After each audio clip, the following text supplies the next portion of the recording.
howdy, howdy. That's what I gave her. I was actually singing, oh, music got loud. How's this? Is this better? Oops.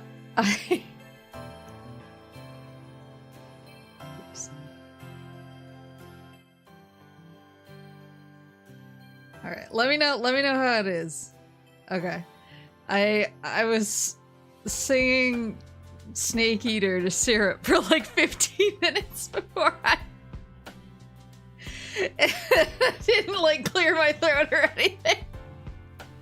And I was not like singing it well. So I was, well, I think I've said this before about her nickname. Did she like it? I think she liked the attention. I said it before, her nickname, not her like real name, but a nickname that I use for her is only one syllable long, and so it fits really nicely into every song. What did we decide it was? Oh, I think we decided we would call her Bean when I was trying to for the one syllable. the one syllable matching. And so I was basically like, I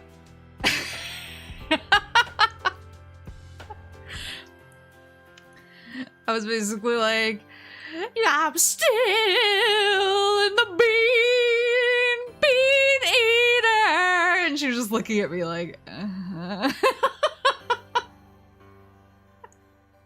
Also, Horace, did you spoil Metal Gear or something? I just looked over to swap over to the shopping list, and everyone was mad at you. I'm still in the bean eater.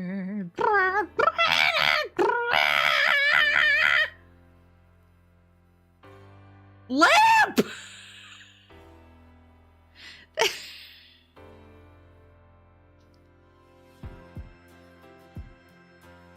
Lamp, thank you for the red super chat. You're welcome for the merch. Thank you for everything. Connor ass. Thank you so much.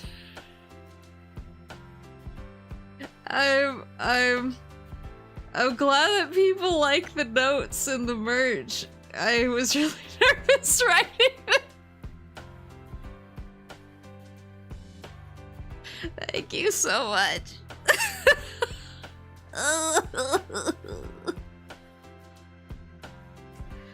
I was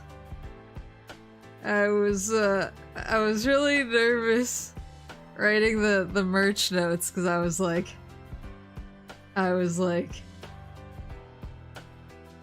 what's the word? I was like, I hope this isn't cringe. I hope people don't get this and be like, oh, she's cringe.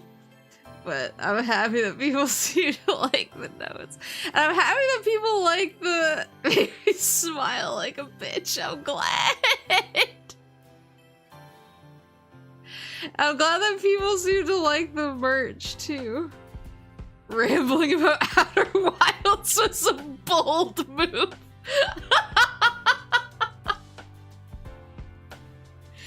Well, that's the thing. Well, that's the thing for all of the orders that I could identify. And there were some that I couldn't identify. And so I was actually horrified afterwards because there were some people where I was like, oh, like, maybe they didn't get the merch. And then, like, then I saw them posting like, oh, mine came in the mail. And I was like, oh, they ordered one, damn it. And they didn't attach their username. So I sent a more generic, like, thank you so much type of note. I was trying to... But for everybody who I could identify, whether it was because you entered your username or because, like, your email was the username that I was familiar with. I was like, oh, I want to, you know, like write something that's like that I think of when I think of them, or when I see them in chat, or like something that, you know, is like specific, and so I was super nervous. I was super nervous because I was like, I hope nobody's like, this is weird. I know I'm cringe, but I'm free. She's cringe. Like, I was really nervous, but I'm glad that people like them. I just didn't want. And if you didn't attach your username to your order, that's not like a it's obviously not a problem. I also didn't want to be a creeper and like try and figure out. Like, I was pretty much like the only reason I was trying to, or when I had people request stuff for the thank you lines, which I still need to finish. Actually, I will finish that before I leave for Japan. But it was because all the people who put their names in the system for a thank you put under their usernames. And so I was like, oh, okay, that's really easy to identify who's who. Otherwise, I wouldn't have been like, make a request and give me your full government. Like,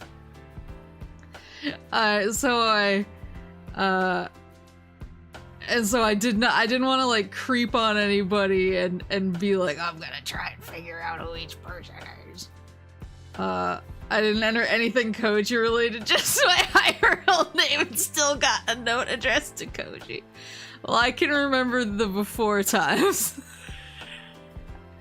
and I think I was also, it might have been in like a D&D like after stream or so, not like, or like when we were chatting after the stream ended. And you like mentioned your general location, and that was the only package going there, and I was like, I think I can extrapolate from there. I was like, I think I can safely lay this Venn diagram down and aim it right in the middle.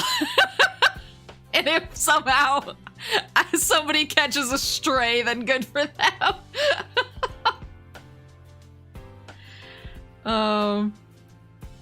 But I'm just like, I'm just really happy that people seem to like the merch and seem to like the notes. I'm just like, I'm like bashful about it.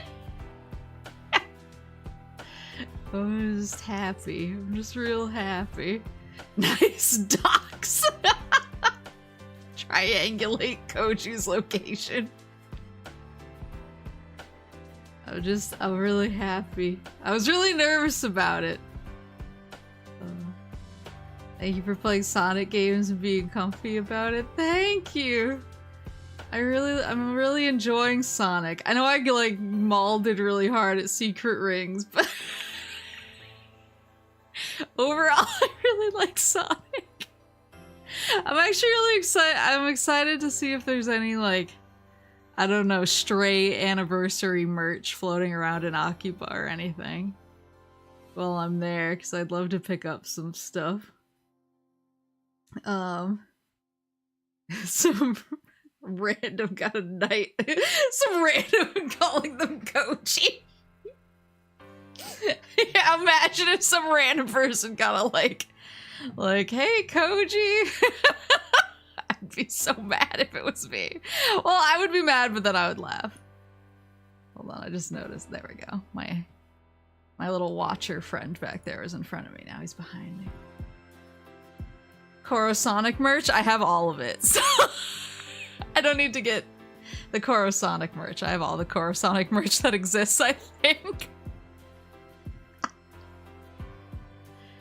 But yeah, it was, I don't know, it was really, and it's nice that it's like arriving. I was really nervous. I was nervous about that too, because when I uploaded the tracking numbers to the system and it was like, oh, success! And it gave me like a confirmation number for successfully uploading the tracking numbers. And apparently some of them worked, but some of them didn't, so I don't know what the difference was.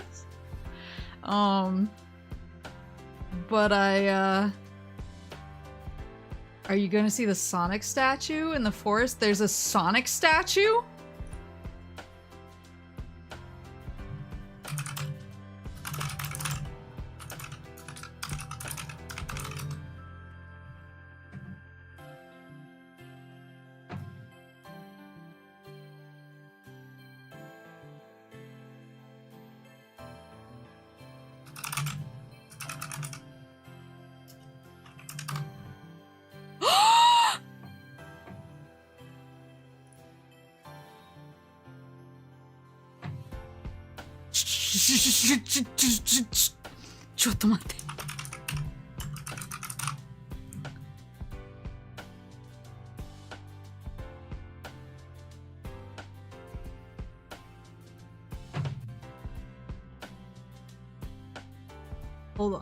Hold on.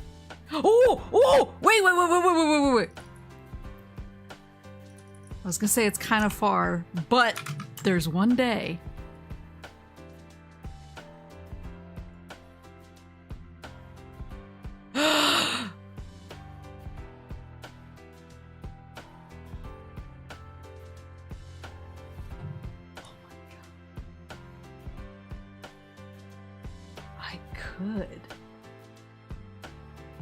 Has the Wiz mystery been resolved? Nobody has copped to it yet, but I made an educated guess based on the evidence provided to me, and I hope I was correct.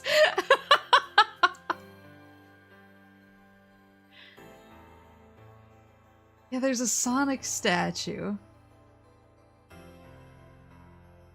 Leave a ring for him.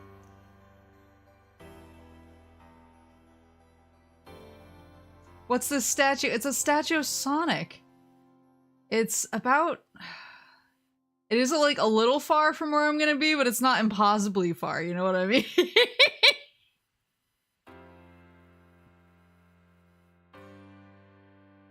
The most Canadian model ever.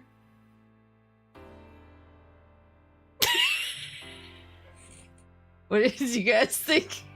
What do you guys think about that? She's replanning her whole trip. I'm not replanning my trip. You think the statue is an object of power? I absolutely do.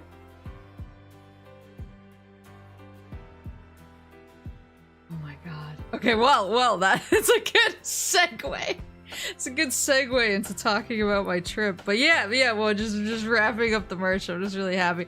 I was really nervous, actually. I was really nervous when I was like making my merch. Well, like, obviously some of it was like, oh, I'm just working with my manufacturer to figure out these assets I already have. But for like my keychain, I like drew my keychain. And I was really nervous. I was like, no one's going to want this. Like, it's a really bad drawing, but I'm putting my whole self into it, and so I hope like it at least makes people laugh. And then so I was nervous about it, but then everyone was super supportive, and so when I was packing, I think that was part of it too, is like when I was packing the orders, I was just like feeling super grateful, and I was like, oh, I just want to like let everybody know how grateful I am. Like, I have a really hard time.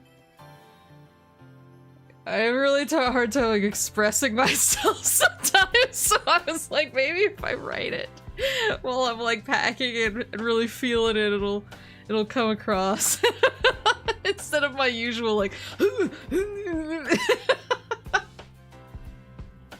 Wiz Prime has been found. I don't know. I don't know if he has.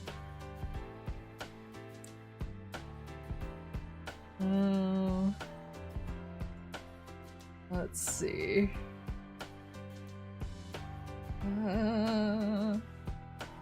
Although Maple can make trips to Japan very nonchalant. Does she work for a game company or is she rich? Neither.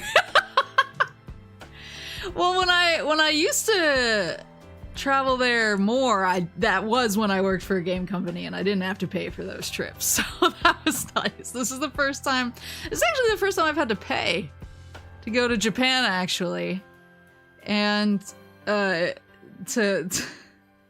put it in perspective on maybe why I'm freaking out so much over like taking a trip, I haven't taken like a vacation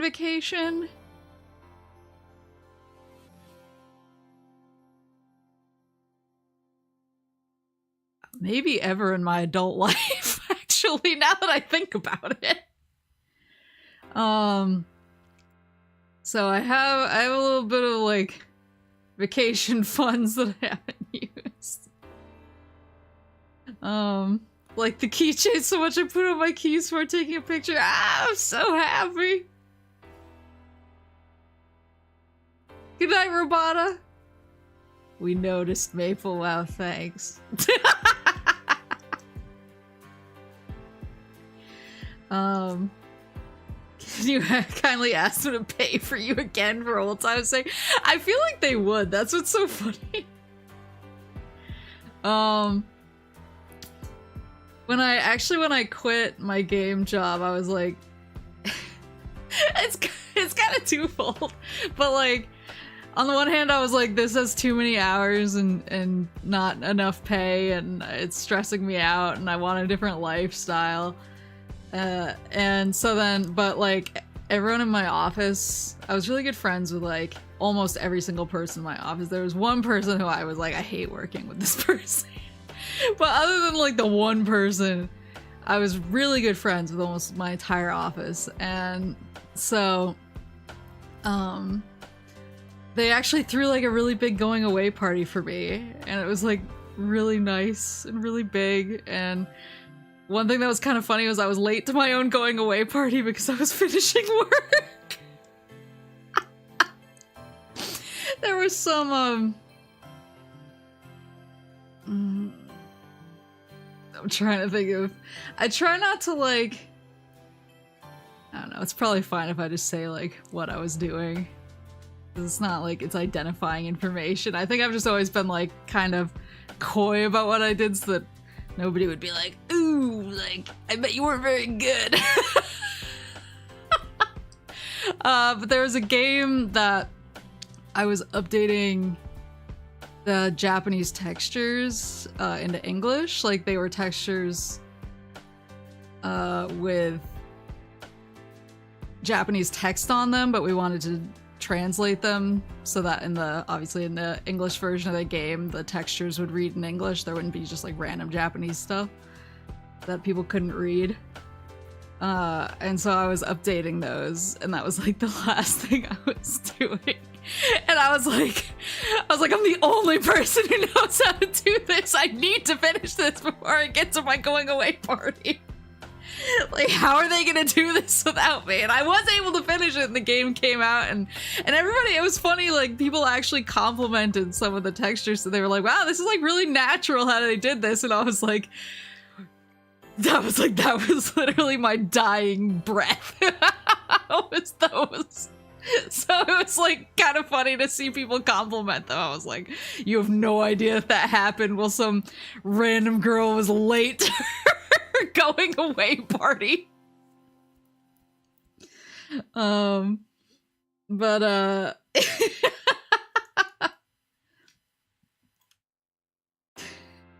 now know exactly what you did and where you work. Yeah, my final masterpiece. I will fix these textures or die trying. Yeah, well, it was really fun because it was stuff that had to be like laid out in a really specific way or it wouldn't look natural, and I kind of had to adapt a lot. But yeah, people were like, oh, it's like really cool how they did this, and I was like, thanks. Then I got to my party late and everyone was waiting for me and they were all laughing at me. They were like, "Oh, you were finishing your project, weren't you?" I was like, "Yeah, it's my last thing." And it was coming out like soon. Like it actually came out right after I left, and they gave me a code so that I could play it. And I could get it for free and play it because I'd worked on it, and I played it. I played it like right after I left, and I was like, "Oh, there's my stuff." Am I sad? But at my going away party, everyone was really sweet, and they were like, "If you ever want to come back to video games, like literally just call, and we will take you back." And they gave me an Xbox One, and they gave me all these presents. There's actually there's a really funny moment because my Weiss senpai, who I've talked about before, my Weiss senpai is like very taciturn. Like he doesn't say much. He only says what he needs to say, and then he ceases talking.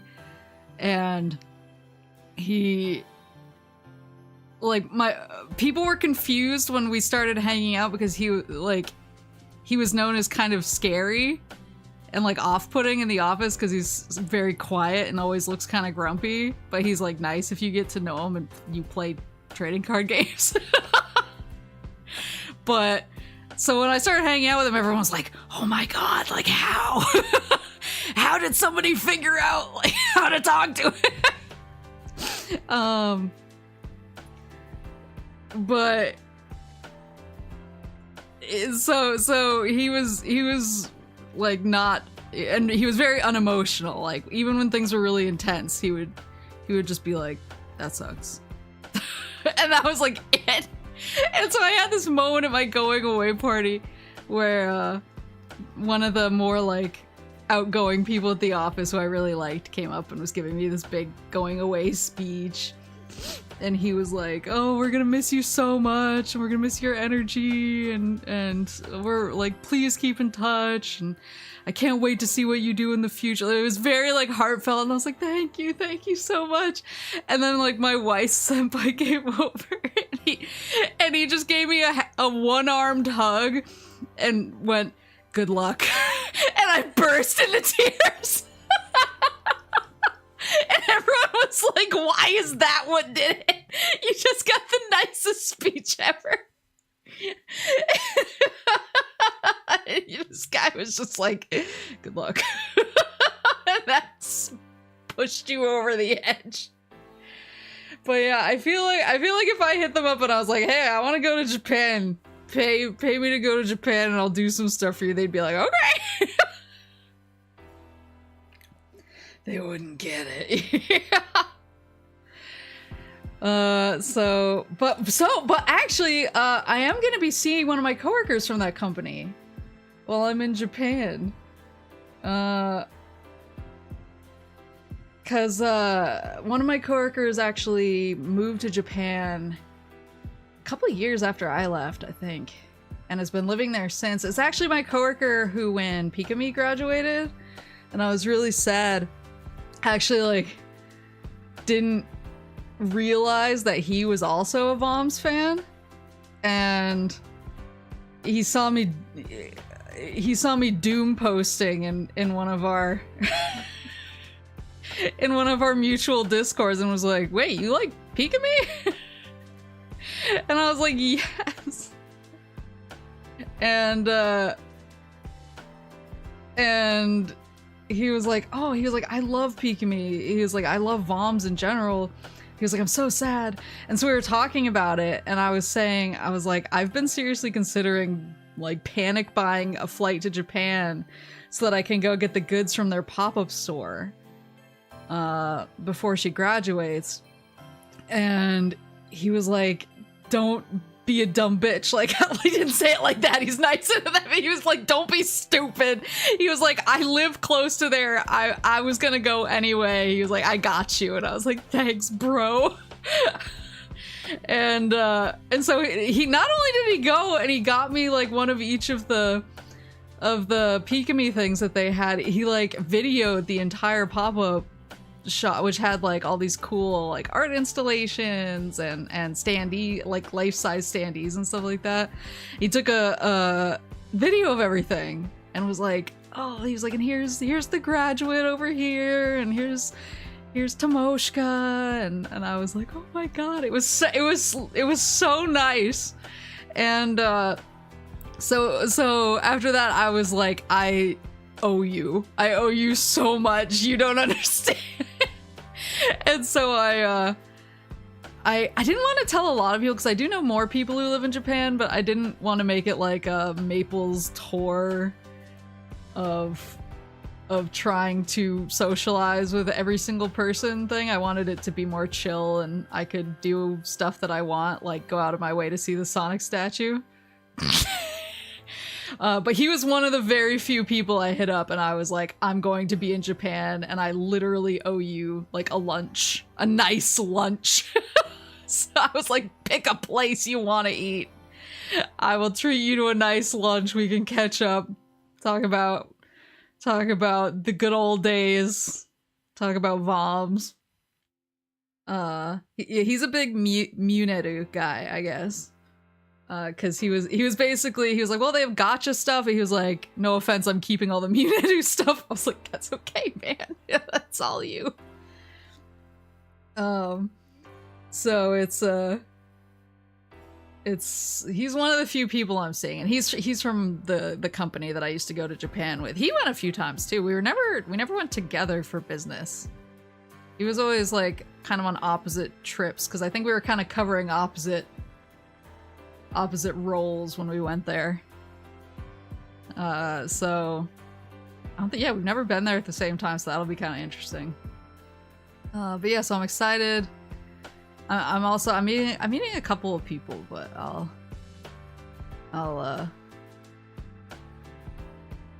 was gonna actually, give me 1 second. There's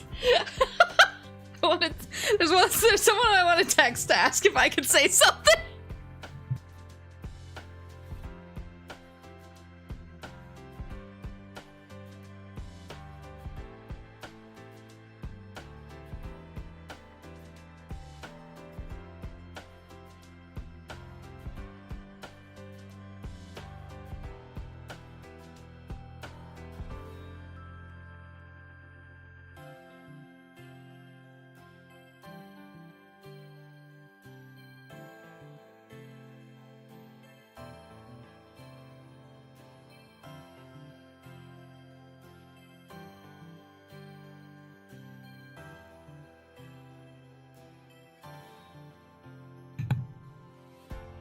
I knew that they were around, so I was like, I want to check with them before I say anything. One person that I'm meeting is actually a friend, a friend who's actually done art of me, and she's actually gonna be selling art of me in an art book at a convention in Japan. And I'm really excited about it, but we're meeting up, and I'm excited to see the book. It's okay to say that I'm going to be in an art book in Japan. I want to make sure I wasn't saying anything I shouldn't say. Have her be like, no, that was secret. Spoilers. Yeah, so she's one of the people I'm meeting up with, but I have like tentative plans with a third person who is only like a friend of a friend, but who's like done a lot of work that I admire. And so I was kind of like, oh, it would be cool if, you know, just like swing through and say hi or something, but it's not gonna be like big plans or anything. I think my most like I will ride or die plans are with my friend who got me the VOM stuff. He needs to be paid back. Thank you for your service. But yeah, it's a art book at a convention. She's gonna be selling at a convention in Japan, so I'm excited to see her. But yeah, I don't have like a lot of set in stone plans other than, so I'm how do I say? Japan's rarest NPCs. I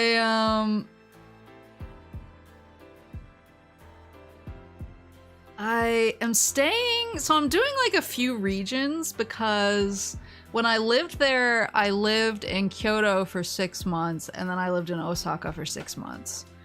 And I think overall I liked Kyoto better.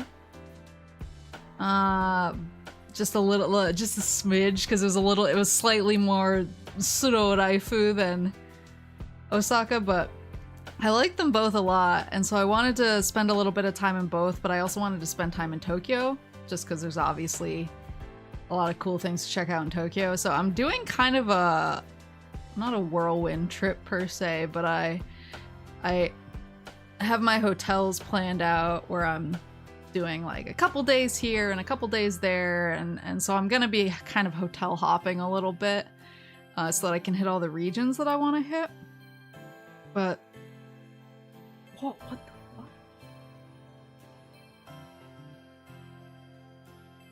Sorry, there's a huge owl going crazy outside. That was so scary. So I'm spending some time, the three main places I'm spending time in are Tokyo, Osaka, and Kyoto. Who? He's going nuts, and he's so loud. Wow. The murder owl found you. He tracked me across the continent. He's just having a hoot. So I've made some plans. I obviously missed my chance at Kirby Cafe. Maybe that's what we'll look at first, so that we can enjoy my pain. That's my current bit at work. I work with like very like highly normie people for the most part now. But I really like having bits with them because they like don't know what to do with me. So my current bit is every time anything comes up that's even slightly unfortunate, I'm like, well, at least you didn't miss a reservation at the Kirby Cafe. And I just I've brought it up or anytime food comes up. So some of my coworkers are trying to have a legitimate, like, what's the best breakfast food conversation earlier, and I cut in with like, you know what the best breakfast food would have been? If I could have gotten a reservation at the Kirby Cafe. And everyone just keeps being like, is that the little pink guy? Like, what is she talking about? Let's see. Maybe someone might drop a reservation. I hope so, but I also am not betting my life on it, you know? There we go.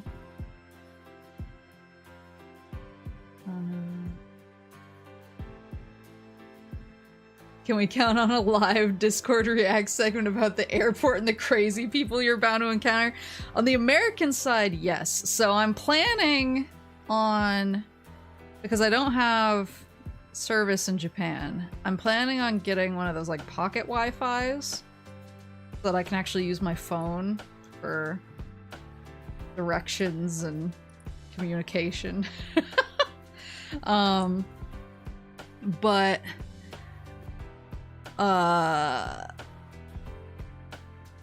But I'll need a little bit of time once I'm there to get it set up, so immediate Japanese airport reactions, probably not. And then I'll lose it right before I leave. But on the American side, yes.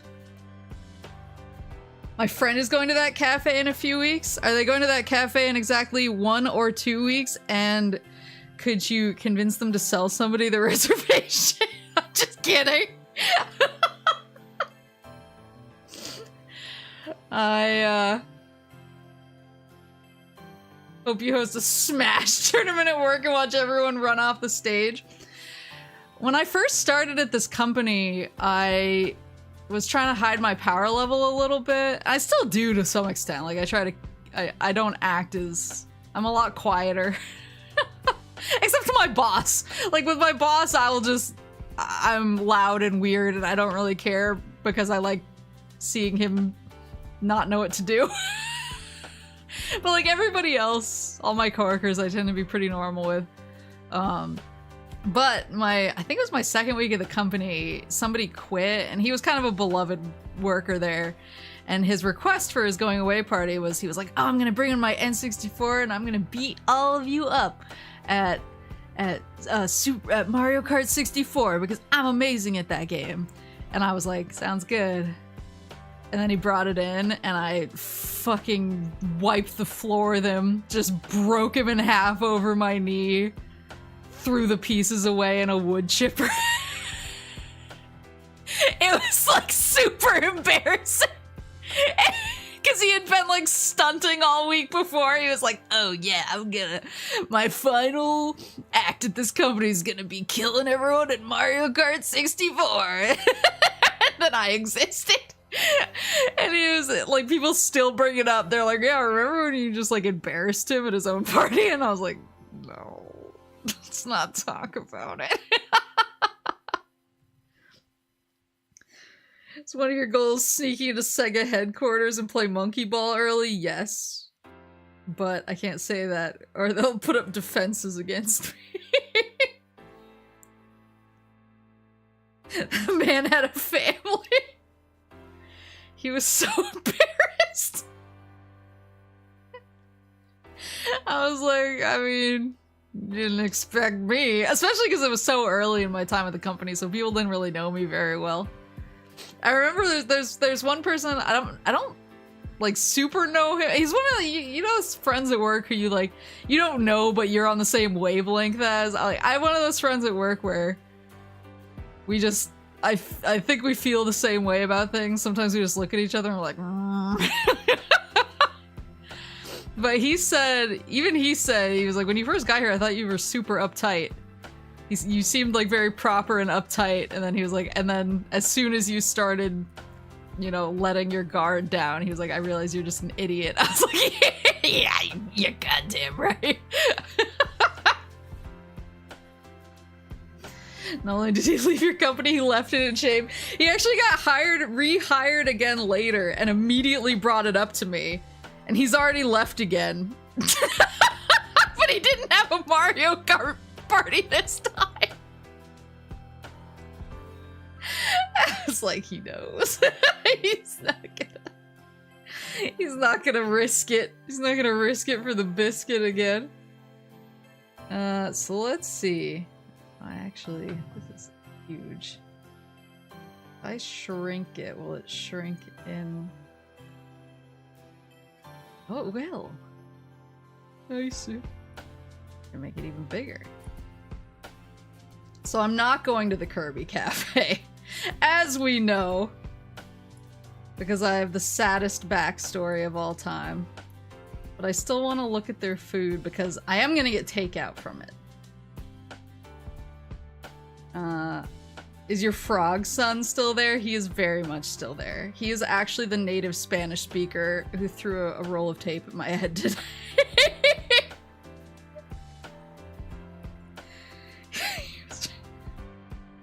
I said, ¿Cómo se dice un zapato en inglés? I'm probably not pronouncing anything right. He got really mad.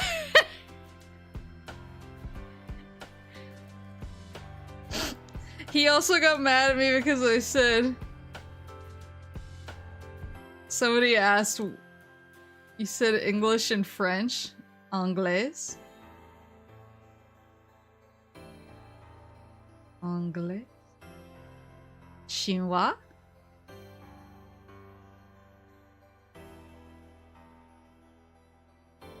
Inglés?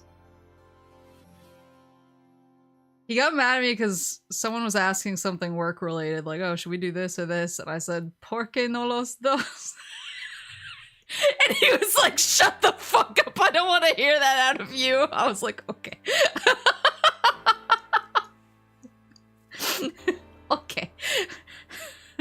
Wakarimasu. Everyone keeps asking, they're like, oh, why are you going to Japan? And I'm like, I don't know.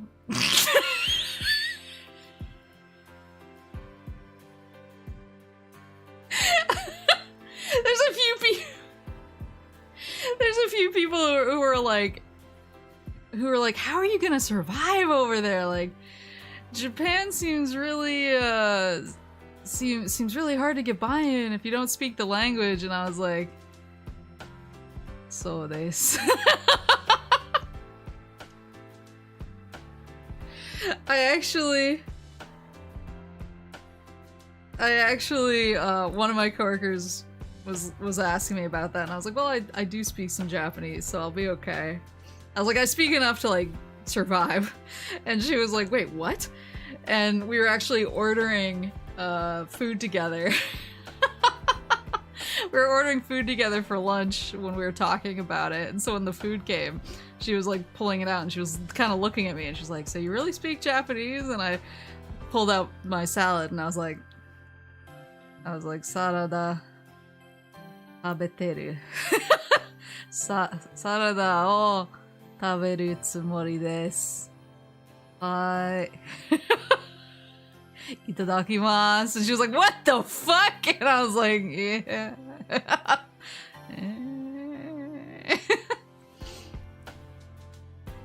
I was told I needed to go kick yours and Horace's asses.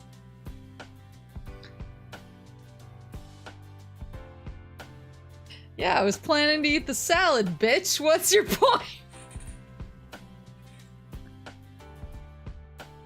I did tell her. I was like, if I'm eating the salad, it's tabeteru. I was like, I'm gonna eat this salad. I'm planning to eat the salad. Is taberu tsumori desu. I was like, if you've already eaten the salad, it's tabeta or tabemashita. And she was like, none of this makes any sense to me. I was like, that's fine. Dude threatened you with a hate crime charge for butchering his language.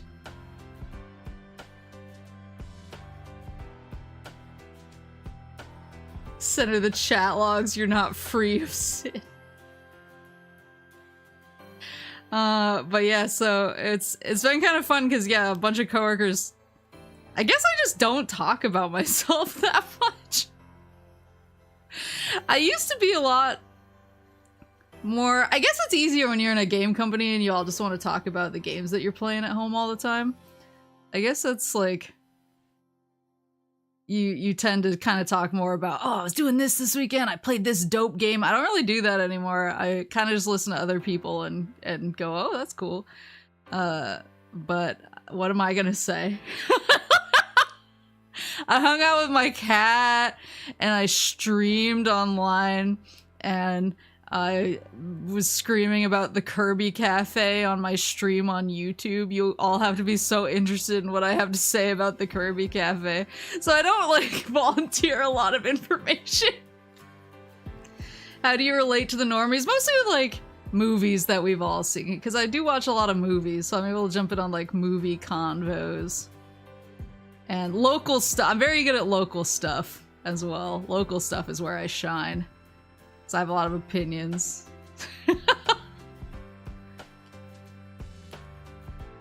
Is Syrup coming along? No, she's staying with Mama and Papa Moose. We're heading over there on Friday, actually. And I have to get her in her little carrier, and I have to drive her over to Mama and Papa Moose's and get her settled in before I leave. And she's gonna be really mad at me, but I think Mama Moose has her porch open now, so she'll be happy once she's there. Do you dare tell them to watch your streams? They learn about your personal life that way. No! I will never, ever.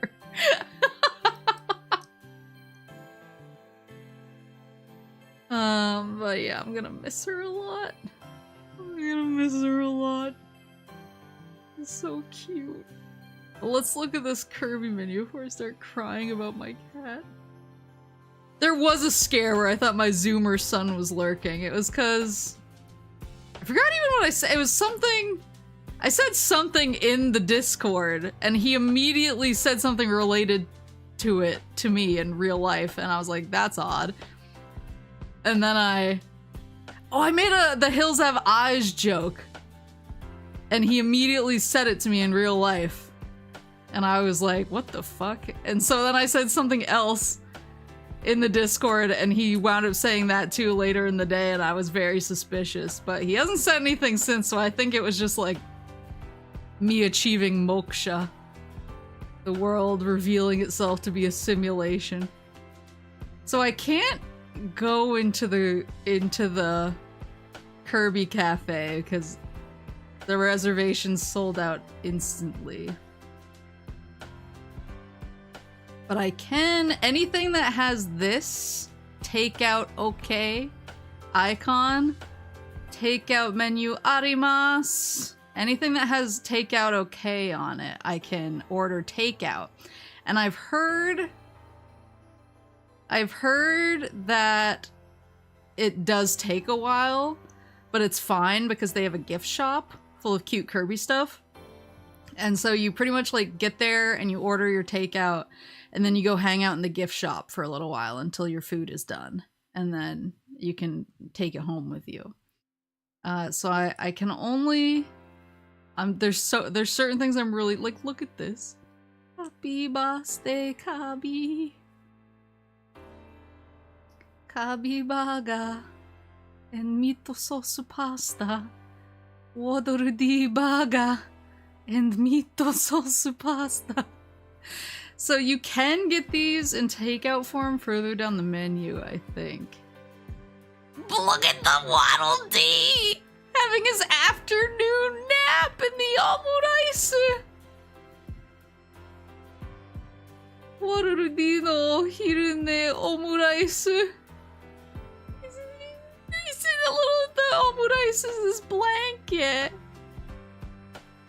And we got the star-shaped rice curry. We got the wispy woods. It's kind of like a variety plate. Got the... is this rice? Or egg? Got salad. This looks like kabocha back here. Oh, look at the little tomato! The maximum tomato! Some meats. So like this, obviously, you can only have in the store. Warudino koro koro tegone piccola. Piccola. Oh. So here we go. So this says takeout, okay. And it's the serving plate is Kirby inhaling all of this pizza. So I can get pizza, I guess. I can get lots of different kinds of pizza. I didn't get a lot of pizza while I was in Japan. When I was living there, I mean.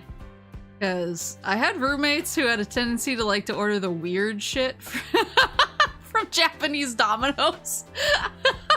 And I think it kind of traumatized me. I was like, I think I'll stick to other foreign dishes. Yeah, Japanese pizza. Weird shit. So there was a octopus and strawberry pizza for a while that Japanese Domino's had. And it was wretched. And there was, yeah, mayo pizza is also a thing. Most Japanese food rules. Japanese pizza has jumped the shark entirely. I don't know why. I don't know. But would Naked Snake enjoy it? No, the mayo is like, I think with the right toppings, the mayo pizza isn't so cursed. But just like, I don't know, being in proximity to the other weird pizzas is like, I'll order something else. There's like shrimps on this pizza. That could be kind of interesting. So this is the one that's killing me. This is the one that's killing me. I want to eat the carby. I want to eat the carby. But it doesn't have the takeout. I want to eat him so bad. Like, can I wait outside for someone? Just be like, please, do you have a reservation? Can you just order me a carby and bring it outside? I'll pay you 1,980 yen. Please. I want to eat this so badly. Yeah, it should be takeout. It's a car. It can drive out of there. Kabi no fua fua pancake. Oh, it's pancake. It's a very thick pancake with cream on top. Look at the measly amount of maple syrup they give you. No disrespect to Kirby, but there was a fine establishment, asterisks, it was not that fine of an establishment, that I used to go to whenever I would have to go into Osaka for something. It was, I want to say it was at Nanba Station, and it was literally just called Coffee Curry. And they had waffles there, and it was like one of the few places I could get decent, like, American style waffles instead of the kind of like really tiny waffles. So I would get waffles when I would go by, but I always had to ask them for basically 3 times as much maple syrup because they would give me like this much for a giant waffle, and I was like, brother, that's not nearly enough. Bring it back. Oh, look at his butt! Warurudi no sagashimono. He's looking for something, and what's he looking for? Oh, do you get to keep the plate? That's cute. What is he looking for in there? Thick.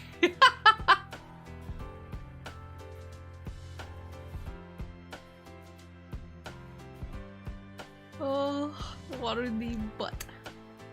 It doesn't look like anything in particular. Oh, it's Meta Knight themed, I guess. It doesn't like scream. I guess it has this on top, but it doesn't scream Meta Knight to me. Dr. Kabi no Himitsu no Wait, this is Dr. Kirby's like secret soda recipe. I guess you mix all of these things and it makes a soda? I guess you mix it in here. But you pour all of this stuff in, you do a little like chemistry experiment. Dr. Kabi. Oh, where's more takeout? Okay, here we go. Oh, there's drinks.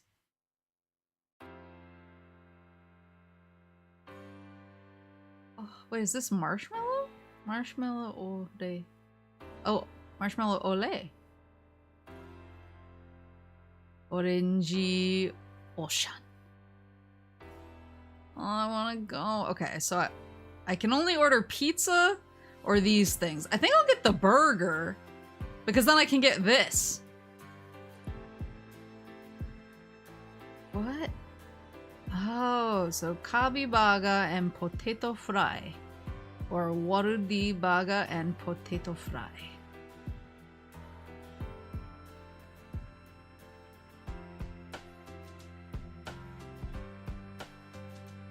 Okay, so this is the takeout version. Not so secret if it's on a menu.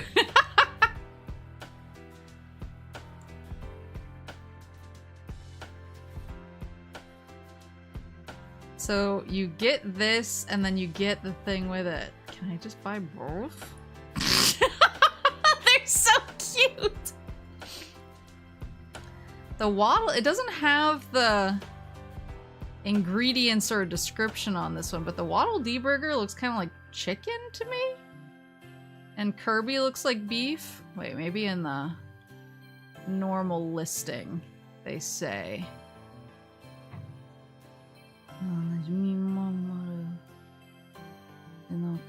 Kirby Baga.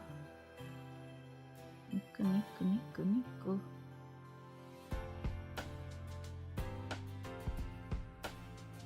Yeah, Waddle Dee looks like chicken to me.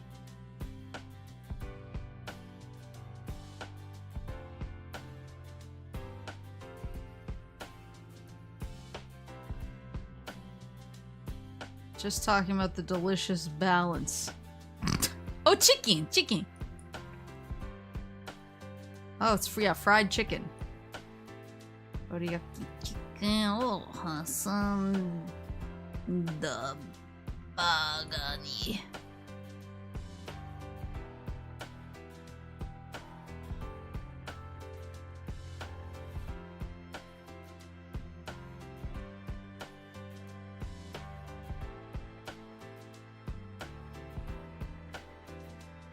Juicy na patty wa. It's a juicy patty. So I guess, yeah, Kirby's beef and Waddle Dee's chicken. Maybe I could get like 2 meals. Oh look, here's the stuff in the gift shop. I didn't even know that was on here. Hold on, goods. So I'll get this and I'll get this.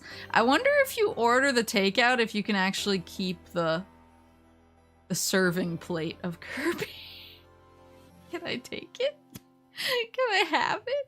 Does it say? It seems really cheap for giving me a free pizza serving tray.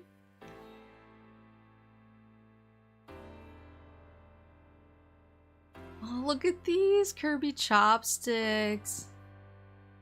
Stainless bottle. Lunchbox. Oh, that's kind of a nice, like, tote bag, actually. I like pockets. Stuff with a lot of pockets. I use tote bags like this for the library so that I can make off with as many books as possible. Oh, cute keychains. Why are the pizzas in the goods section? Oh, maybe... Wait. The serving tray looks different. Maybe it's like one that you can buy specifically there. Hold on, let me try. I can't see the arrow, but I know it's there.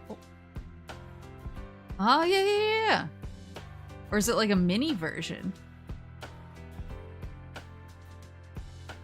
Fake pizza. Some pens. Some notebooks. Oh, he's so cute when he has a little thing on his cheek. Pencil cases.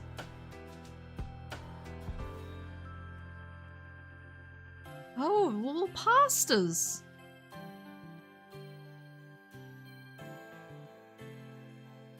Original pasta. Kirby original pasta. Little keychains. Oh, it's different senbei snacks. But this one's shoyu, zarame, kosho, kare. Ooh, kare flavor. Senbei snacks.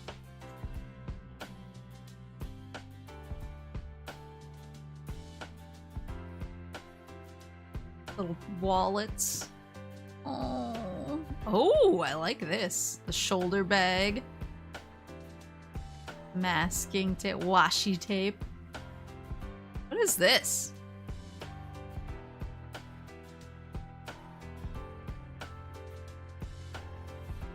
Oh, it's tea.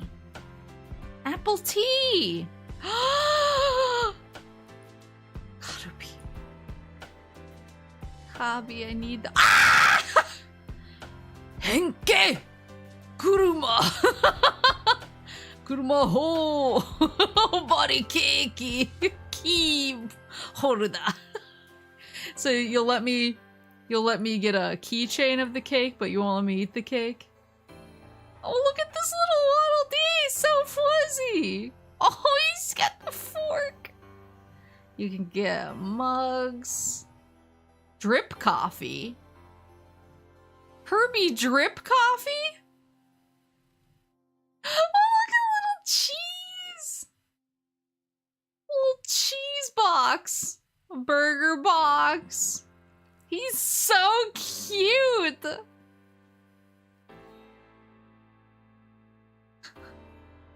Burger pouch. Oh my god, I'm gonna be destitute when I come home.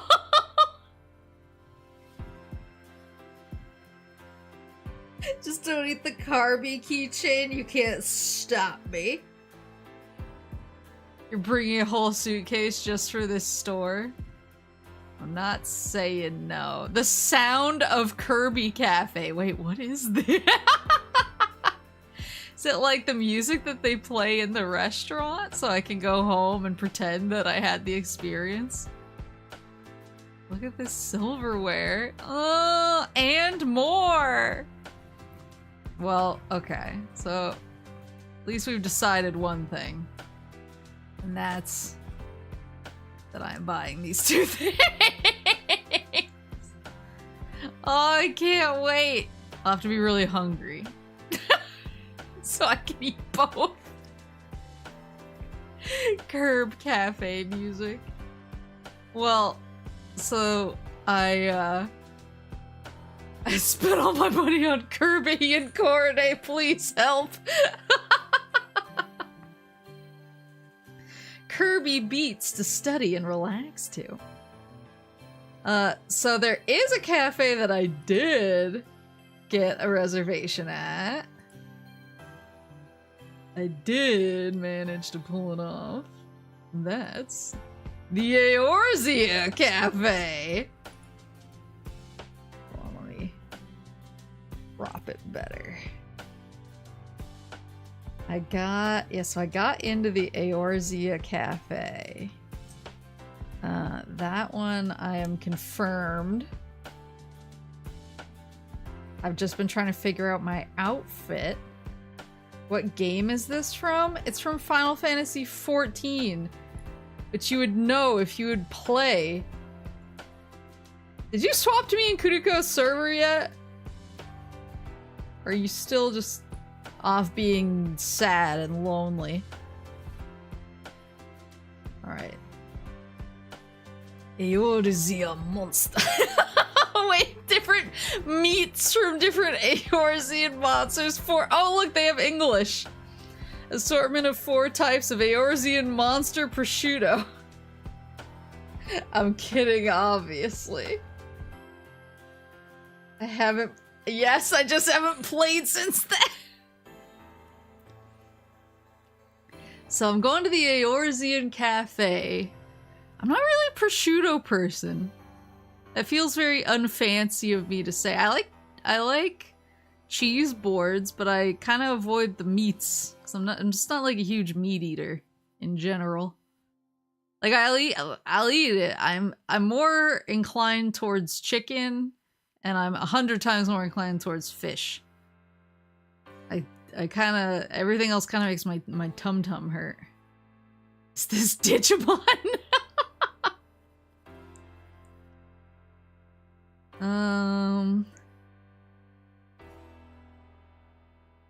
You spend all your in-game time being the ghost member of your free company, would there be that much difference? I'm the leader of my free company, I'll have you know. I was elected by a free and fair election. I was elected by the people to run the free company. I was legitimately elected.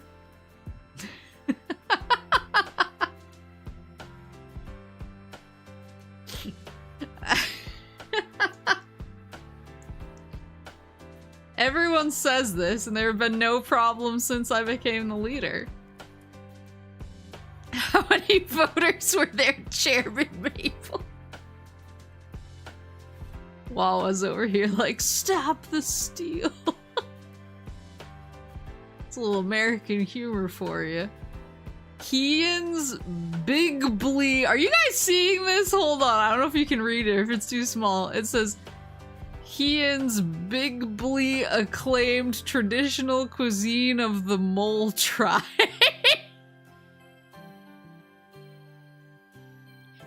Big Blee. is bigly acclaimed traditional cuisine of the mole tribe. It looks like kind of like hot dogs. Ian's bigly acclaimed traditional cuisine. Oh, Charlian salad with sage bread. Isn't sage bread supposed to be gross? Like, that's the whole point of the Charlian bread in the game, is they're like, it's purely there for nutritional value and it tastes like garbage. Would they serve that?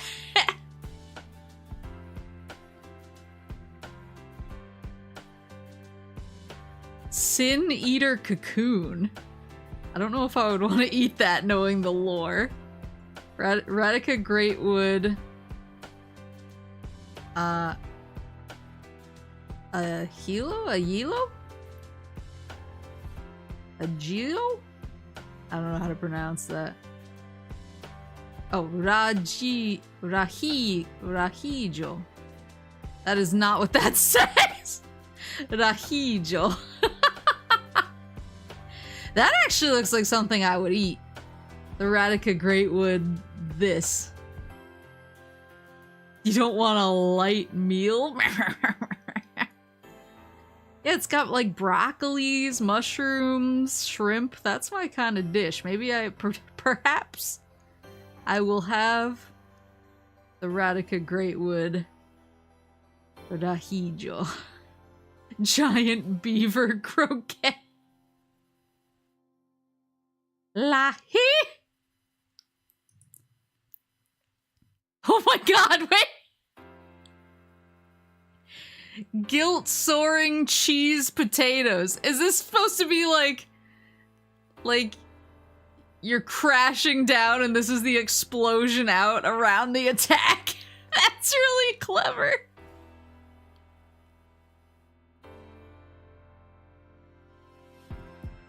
What a...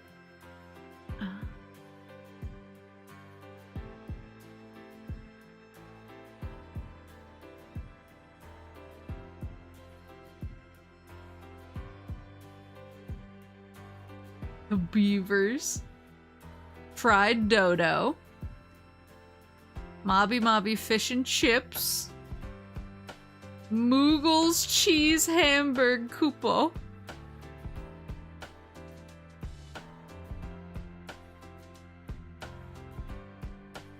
Oh, it's pasta. I assumed it was curry looking at it.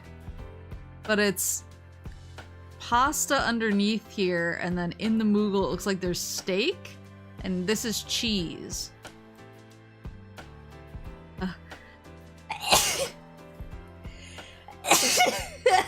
Why? Lahi. No, the Moogle looks so cute. It does sound interesting. I'm not into it. Oh, it's so cute. Stardiver activate grilled lamb. Oh, I can't eat lamb. But it's cool. Stardiver activate. It looks cool, but I can't eat it, unfortunately. Oh! Radiant fire column pizza of Ifrit parentheses extreme. Look, it's the big molten circles that pop up when you're fighting Ifrit, except it's a pizza. That's clever, actually. Rich in nutrition, mysterious, sticky curry. He's one of the slime boys. Oh, fat cat meat bun. Fatto chiatto. He's so cute. So he's a meat. So the fat cat is a meat bun. The fat chocobo bun is a custard bun, I guess. So this is like a proper meal bun, and this is a dessert bun. So I guess you could make a meal out of this.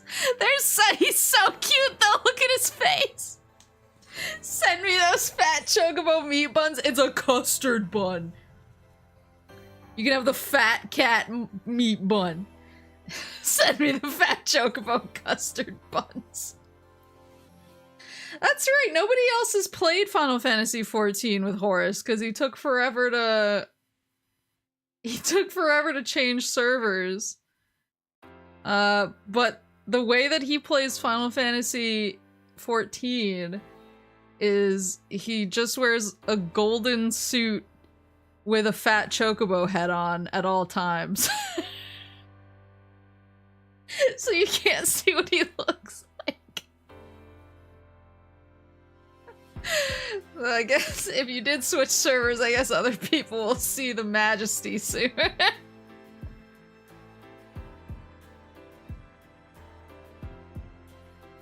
So they would recreate that one Lakshmi embracing a big pizza meme. It's called Style.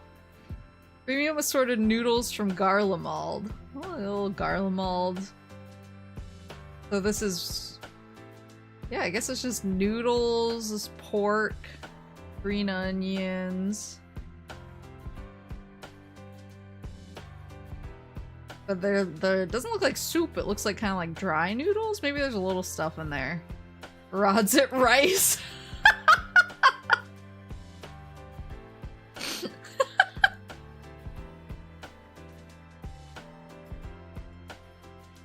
Rods at rice! Is that supposed to be... is this supposed to be like a dragon egg? This actually looks good to me too. Fried rice, mixed veggies, beets, eggs.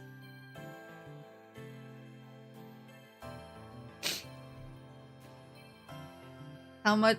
remind me how much you like Monhun? I played the crap out of Rise.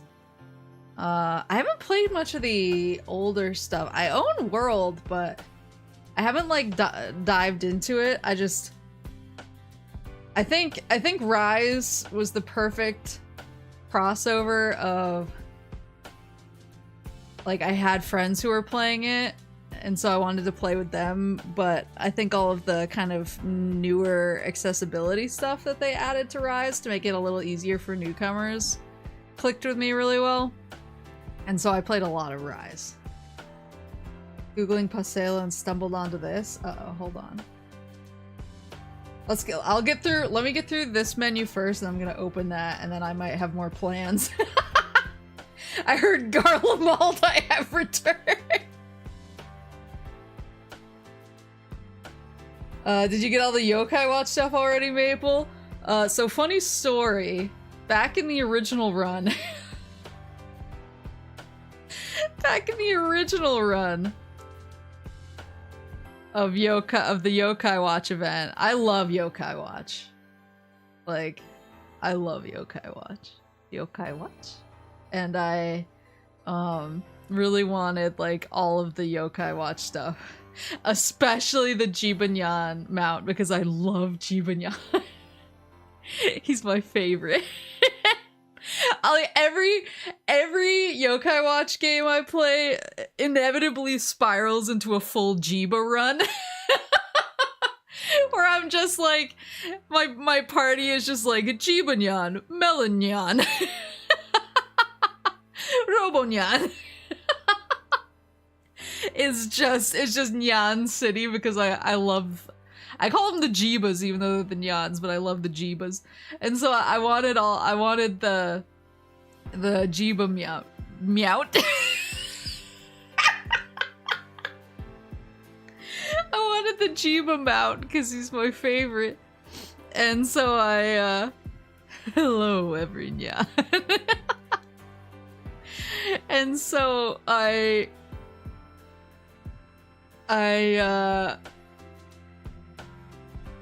was grinding that event like crazy. Even though it was up forever, I was still grinding it like crazy because you needed so much stuff. And then it got to, I think, like the last day it was available, and I still needed just a couple more things for my Jibanyan mount, and I basically went full sicko mode. I like canceled my plans with my friends. And I just sat around grinding Yokai Watch event stuff. Until I finally, and I think I got the mount like 2 or 3 hours before the event ended. And it was the most catharsis I've ever felt in my life. I just remember I think I was supposed to play games with my friends online, because that was during like the dark times, right? So I think our plans were just like playing games, so I was like, I have something I need to do. And so then when I got it, I sent them all screenshots of it, and they were like, really, Maple? Really, are you serious? And I was like, listen, I love Cheap and Young. He's the best. So yes, I have all the yokai. The short answer is I have all the yokai stuff, and have for a long time. And I ride my Jiba mount. Fuck! I keep saying that my Jiba mount all over the place. Yeah, the rods at rice looks pretty cool. What else do we got? Tonberry omelet rice. Oh, is the rice green? Oh, because it's basil rice. That's cool. Chocobo's nest pasta. Oh, he has a little hatching egg on top. Alamigos fierce beef bowl. Wait, do you actually get the beef bowl with this face inside of it? I'm listening. Is that just a soggy inkjet printout of an angry Raubon in my soup? Yes.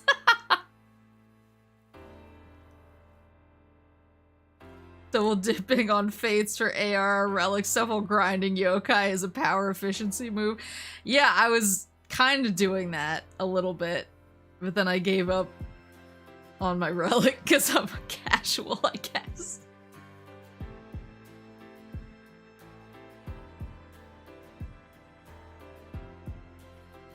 That's amazing. I love that.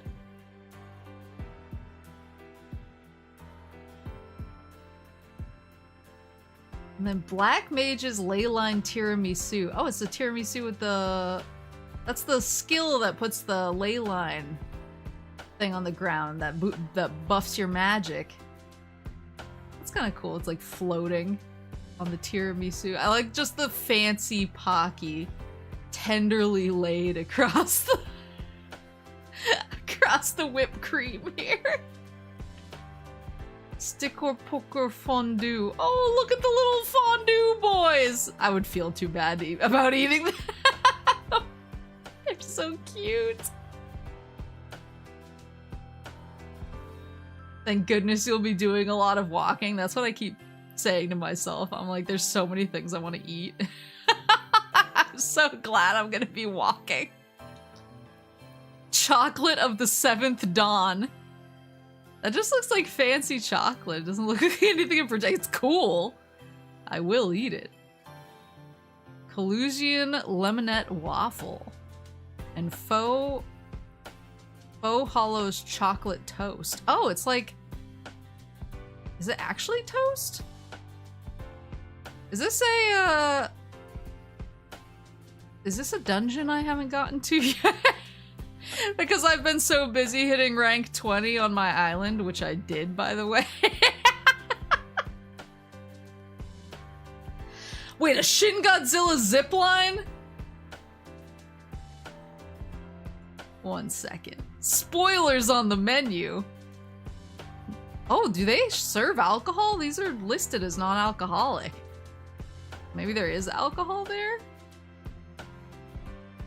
Maybe I need to go, like, do a dungeon after this stream, see if I can get to wherever the hell this is. So this drink is A Realm Reborn. That's kind of cool. Peach, lemon pop, orange, and mint. Oh, they have one for each of the... Expansion. So this one's a Realm Reborn. This one's Heaven's Word. You can kind of see with like the color scheme. Stormblood. Shadowbringers. Do they not have an Endwalker yet? Shadowbringers looks really cool, actually. Drinkable yogurt, blueberry sauce, blue raspberry syrup, blueberry. Non-alcoholic. Wait, do you think you can keep this?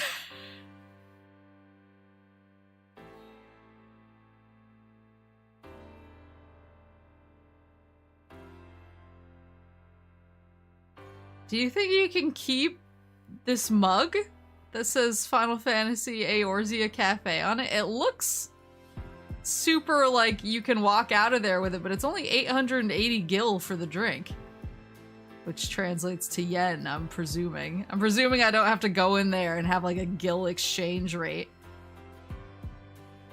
They might let you keep it for a fee, or it might be at the gift shop. Yeah. I want it. Oh, it's hot. Mulled wine from the Wandering Stairs. It's hot mulled wine, non-alcoholic. Oh, I want it. I'm good. I will order this. This is going on the list. Crystal Tower. Xenos. Oh, there's a Xenos drink. Blood Orange. Crystal Tower drink actually looks kind of cool. These are all non-alcoholic so far. Weekend Amorbito. Alamigo Sky Garden Fruit Tea. Oh, they have job drinks. Paladin. So this is the Paladin drink. This is the Warrior drink.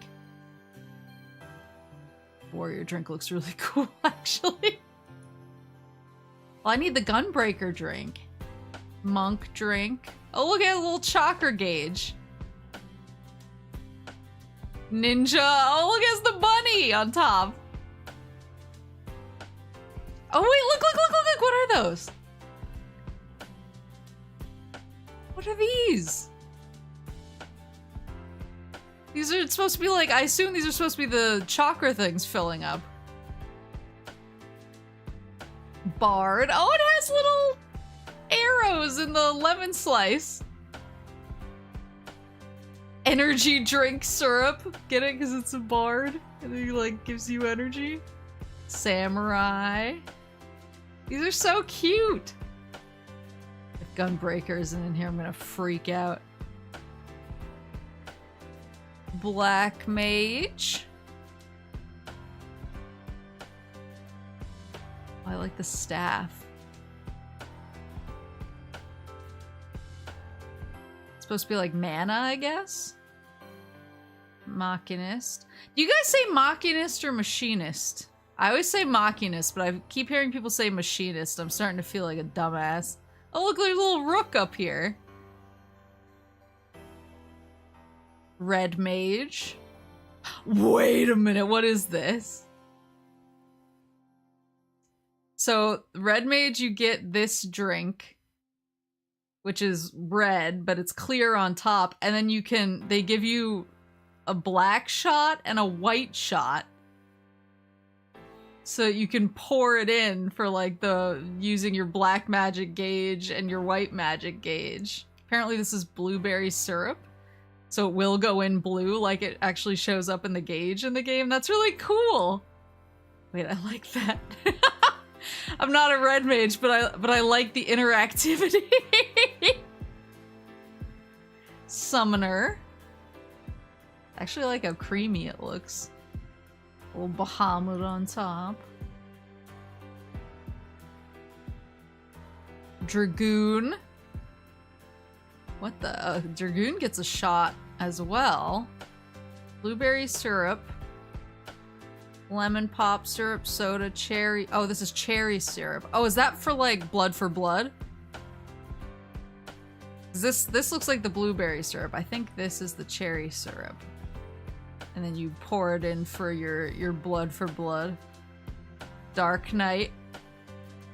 Dark Knight is, well, I guess it's like black and smoky on the bottom. It's like mist rising. I get that. It's kind of, that's kind of the vibe.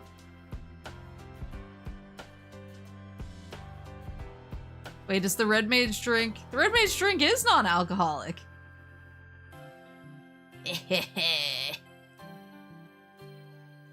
These drinks have job mechanics. Scholar. Oh, that's cute. The little butterfly. White Mage has a rose in it. That looks really good, actually. Edible miniature roses, so you can eat the rose.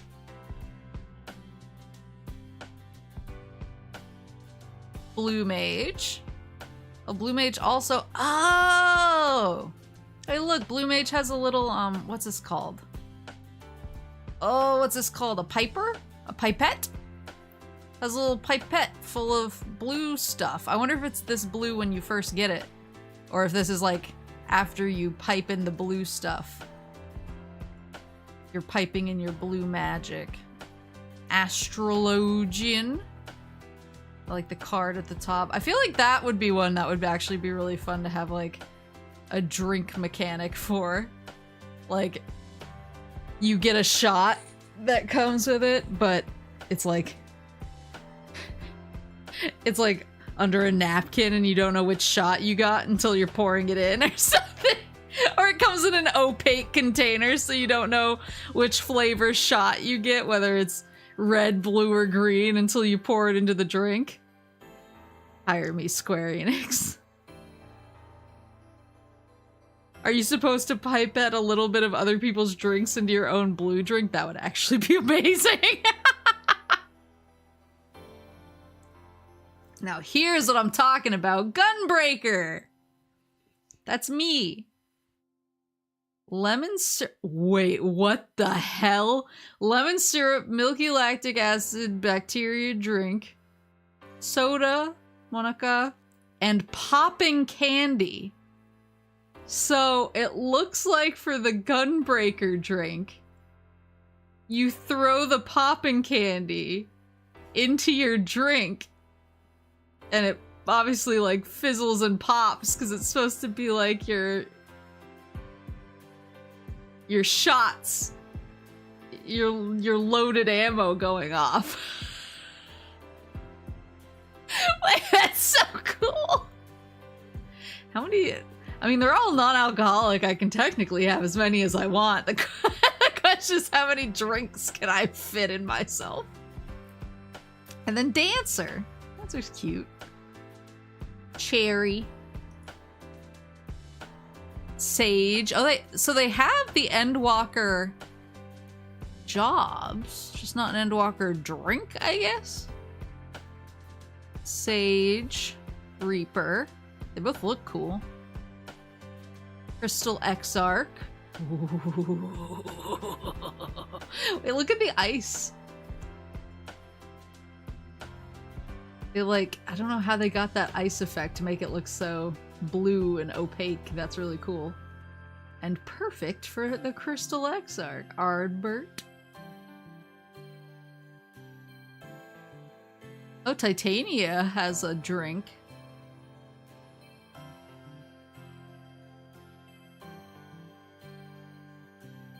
Every drink sounds cooler and cooler. I'm waiting for a Dragoon one that just makes you feel like you contributed more than you did to the fight. Hataru's special medicinal tea. Alchemist's crafting recipe potion. Or Alchemist's crafting recipe ether. So I guess, oh, it looks like these are things that you get and then you can like pour into your drink. You can alchemize. Hot drink or cold drink. Moogle's fluffy milk tea. Oh, he's a Moogle marshmallows. So it's just like milk and black tea, but then they pop a little Moogle marshmallow in and he melts. Oh no! And then I guess they have beer and whiskey highballs. So they don't have any like, oops. They don't have any specialty drinks like alcohol. These are all non-alcoholic, which is fine with me. It just means I can drink more of them. I don't have to stop. Just order all of them, put them all over my table, be like, the rest is cups. Oh Lord, she's schmixing again. Not, I'm having somebody else schmix for me right now. Having employees of Square Enix themselves schmix for me. Wait, I want to look at the... So is there a Monhun collab going on right now? I need to scroll up. Open that link. Are you sure? Yes.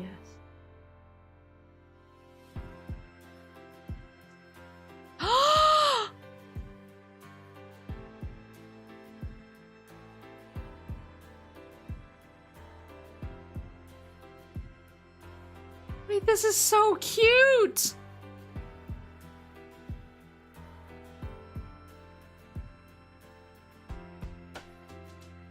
Oh my god! Look at all the weapons!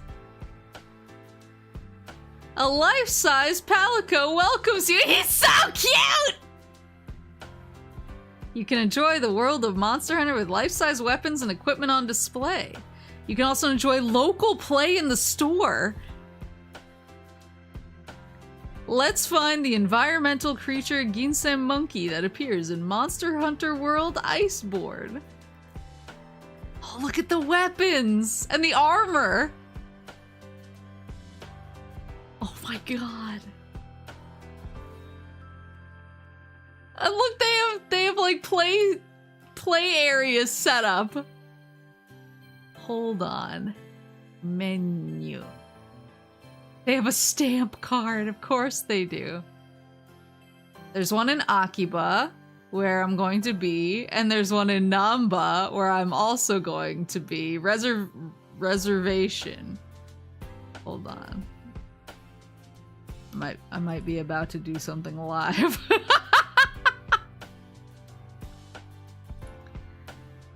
I could go to both. More food, more drink. The reservations seem pretty wide open. Well, I guess I'm going to the Monhun Cafe. Yaku eggs! Dragon skirt steak. Expertly cooked bone-in meat. Oh my god, this is so cool.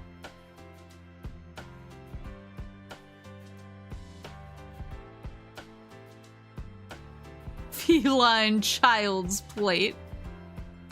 Tale of the legendary dragon. Oh my god.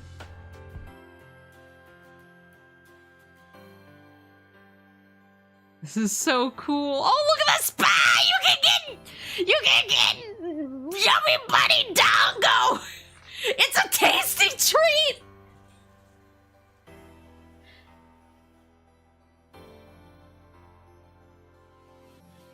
Oh my god. What's the novelty section? I don't know, it doesn't matter. I'm going, and I'm going to get yummy bunny dongo. Oh my god. I'm so excited. I will get my reservations right after this stream.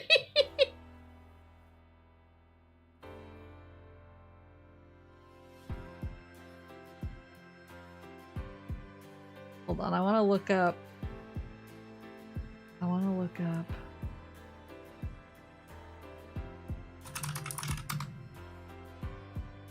Real quick before we move on.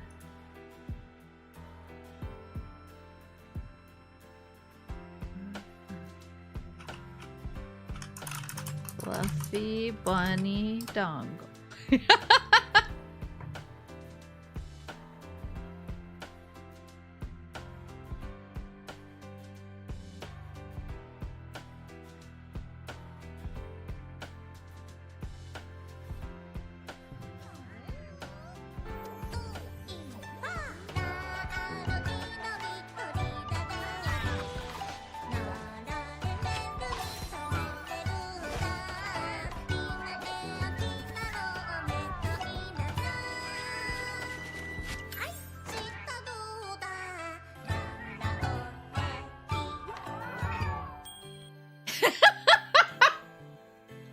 I need to go. I need to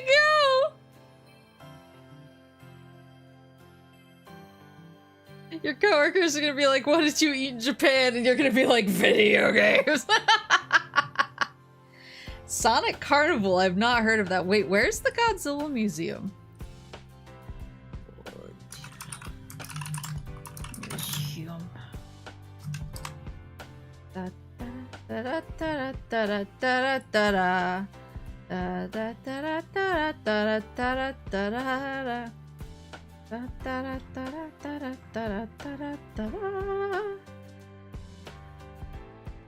Oh, damn it. It's like in the opposite direction. It's not like that far, but it's like kind of far. And it's in the opposite direction of the Sonic statue. Which I regret to inform you is my priority.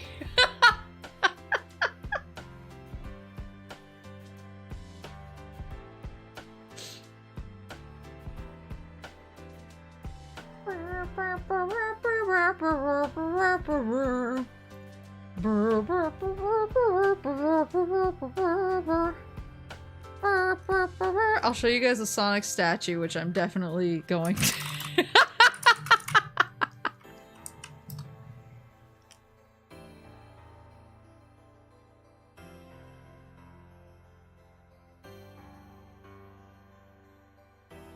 Cute.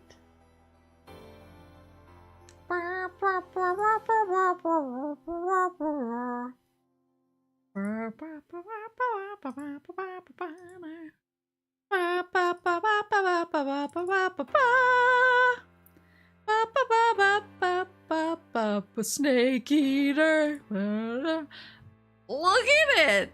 Apparently it's been like cleaned up quite a bit. But there is, so I'm gonna be in Kyoto and Osaka for about half the time that I'm there. And one of the days, one of my Kyoto days, I was planning on using to go to Nara. Because I love Nara. Nara's like probably my favorite place in Japan. It's just like it's a beautiful place. Everyone is super nice. The deer are really cute. They do kind of get in your shit. Especially if they think you have crackers, they will come after you till the end of time. But the deer are just like amazing. Todaiji Temple is amazing.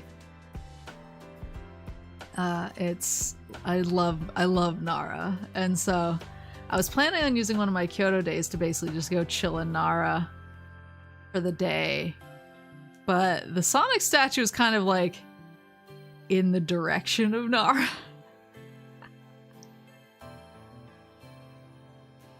Maybe that's the day where I could go make a pilgrimage to it. You gonna go to Bunny Island? Do you mean Bunny Garden? A timely joke. No, I've been like looking at some of the. I keep trying to decide because there's so many things I want to do, and I'm only there for 2 weeks, and I want to obviously try to fit in everything that I can. And so I've been trying to kind of Tetris in my time where I'm like, okay, this is in the general vicinity of this, so I'm going to group these activities together, and this is over here, so I'm going to group these activities together to make sure I can hit everything I want to hit. There's a couple days where I've been looking at going a little bit out of my way for certain things, adding Sonic to the list of things that I might go out of the way for. I also kind of wanted to, it is like pretty out of the way, but I was thinking about trying to go and visit the town that inspired Hinamizawa in Higurashi. because it is a World Heritage Site. Like the town itself is a World Heritage Site, and it's apparently like super beautiful and just like a really amazing place to visit. So I've always wanted to see it, and I never got the chance when I was there the first time. So that was the other thing I was kind of considering going out of the way for, because it is like a trip. Like if I'm gonna go there, that's gonna kind of be most of my day. But I've always wanted to visit the town. It's really pretty. I can pull up. Hold on.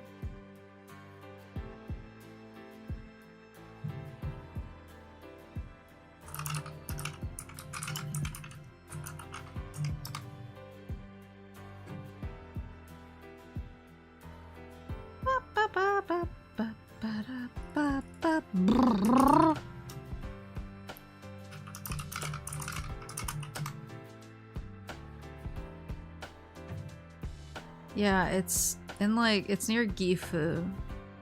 It's Shirakawa-go. I'm just saving the pictures because it's easier.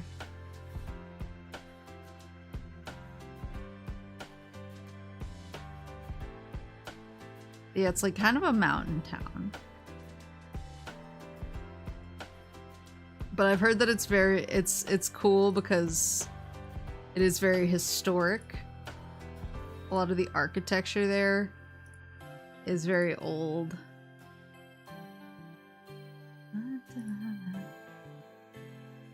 I'm still in the fluffy bunny dongo. Snake eater. Does anyone in the town have weird hands? I saw a screenshot the other day of like Satoko saying like, what do my hands look weird?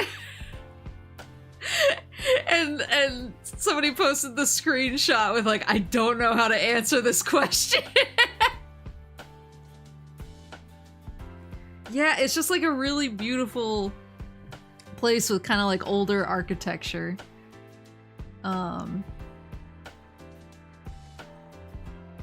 That's like one thing I really like going and looking at, is I really like architecture in Japan. That's like one reason I'm super into shrines. Because one thing that's really, really cool about a lot of shrines is that, like when they're originally built, they were kind of built to certain specs depending on who was ordering them to be built. And there were certain folks who were like, build me this amazing thing, but don't use any nails. And stuff looks so cool and so amazing, and there's so much history behind like why certain shrines are built. Like some shrines are just built because it was like, oh, it's, you know, the town's 500th anniversary. It's the town's 1000th anniversary, so we're gonna build a shrine for it. So there's shrines that are just kind of like celebrating the town that it's in. But then there's other shrines that are more like, oh, like something cool happened here. And then some are just stunting. Some are we wanted to build something really cool and not use any nails while we did it.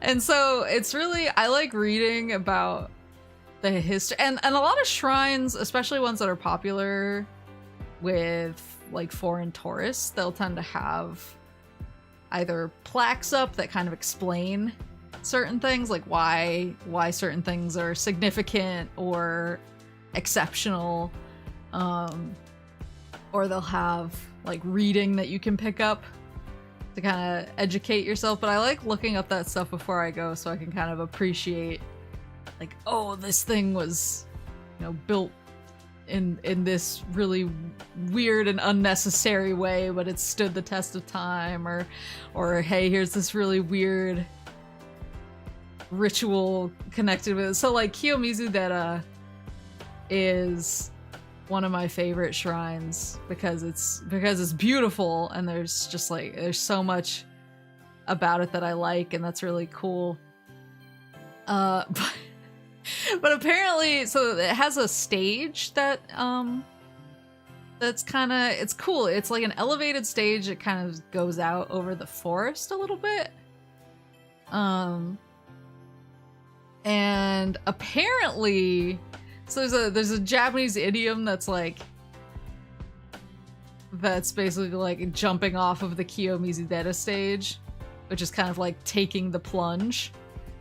And apparently that's because there was a thing that people would do for a long time. It was like not an instant.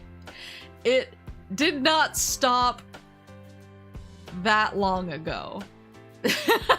Like it was happening until too recently, where people would basically go and throw themselves off of the Kiyomizu Dera stage, and if they survived, then they were like, oh, my wish is gonna come true.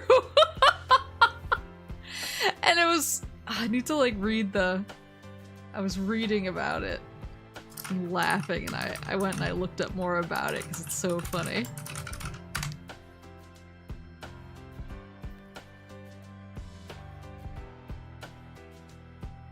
Where's I think yeah, it's on the Wikipedia page too.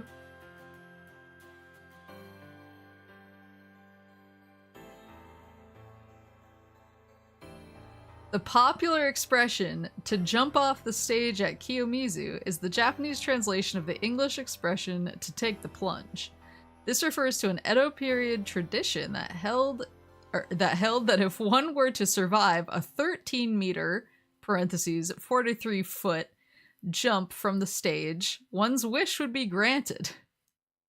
During the Edo period, 234 jumps were recorded. And of those, 85.4% survived. I mean, like, all things considered, that's a pretty good survival rate. But, like, what kind of life were you living? So, but the stage is really, but I like those kind of, like, historical tidbits. But did it work? I guess there's only one way to find out. I'm gonna... Can a moose survive a 43-foot fall? RNG, but real life. Yeah, I love just historical tidbits like that. So I like shrines for their weird history. So I'm really excited to. I'm thinking I was looking at the.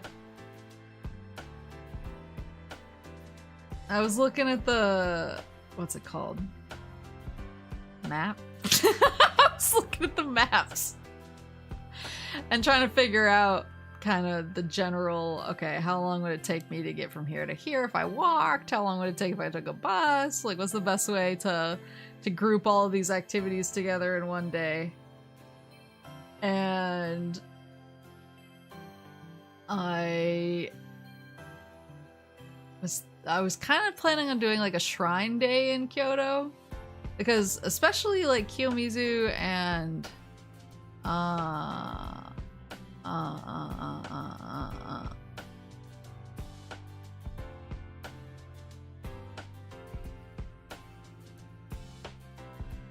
my brain just blue screen.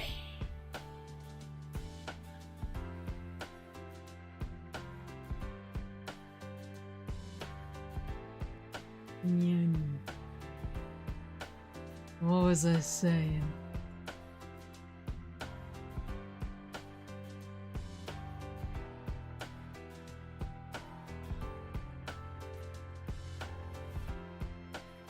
Shrines!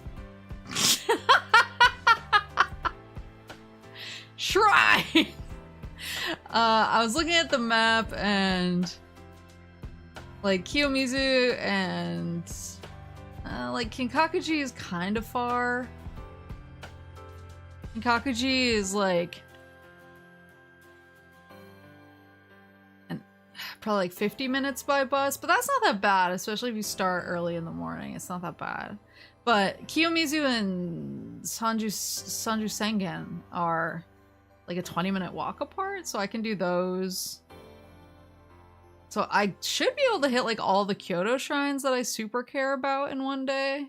And then I'll have a day for my Nara shrines plus Sonic, my Sonic shrine.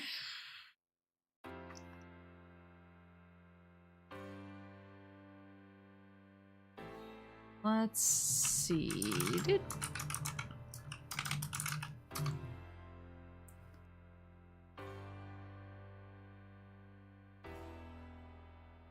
Sonic Carnival.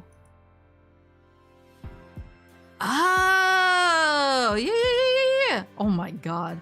Wait, will they let me in? It says it's for children. Wait, no, there's adults in this picture. Oh, wait, hold on. This picture's amazing.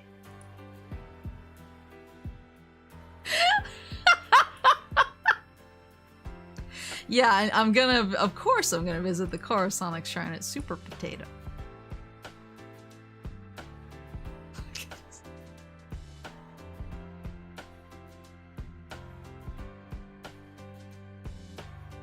This picture.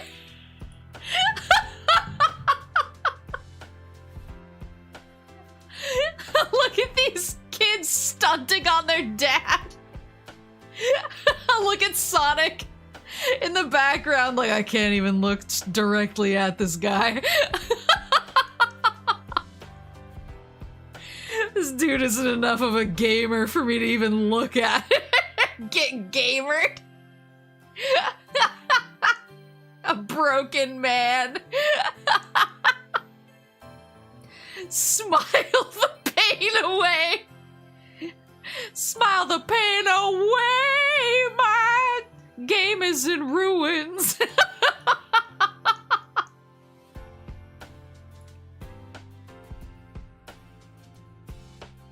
Come and leave your mark. He didn't leave his mark. He did not vandalize Sonic's heart here.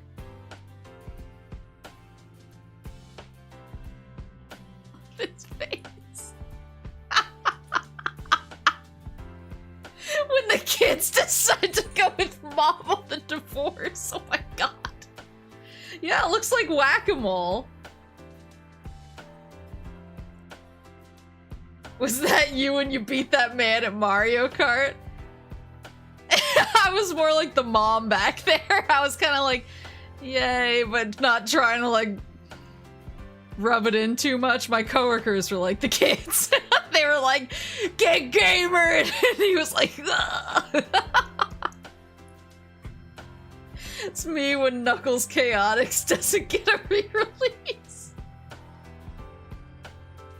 This is me when I couldn't get my Kirby Cafe reservation.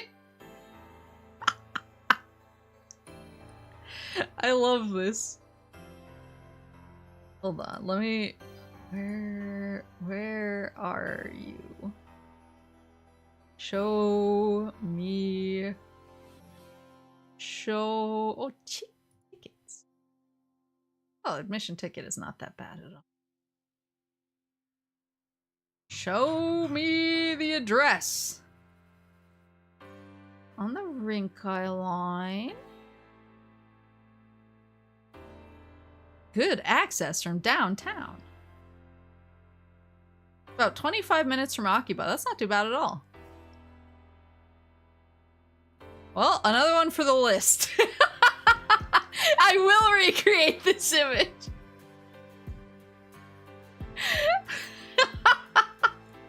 I won't be able to show anyone.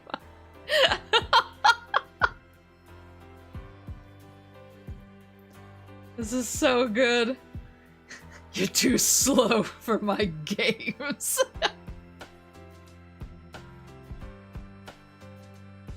Going into battle, I need your fastest dads. My games are too fast for you, traveler.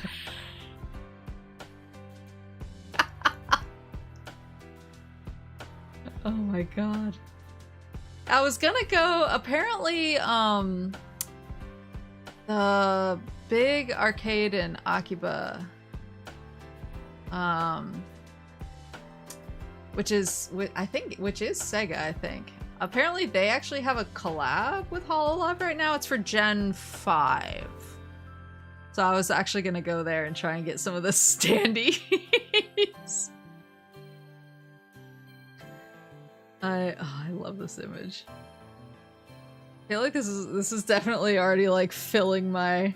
This has already given me like 3 or 4 new things to do that I hadn't accounted for before. Is 2 weeks gonna be enough?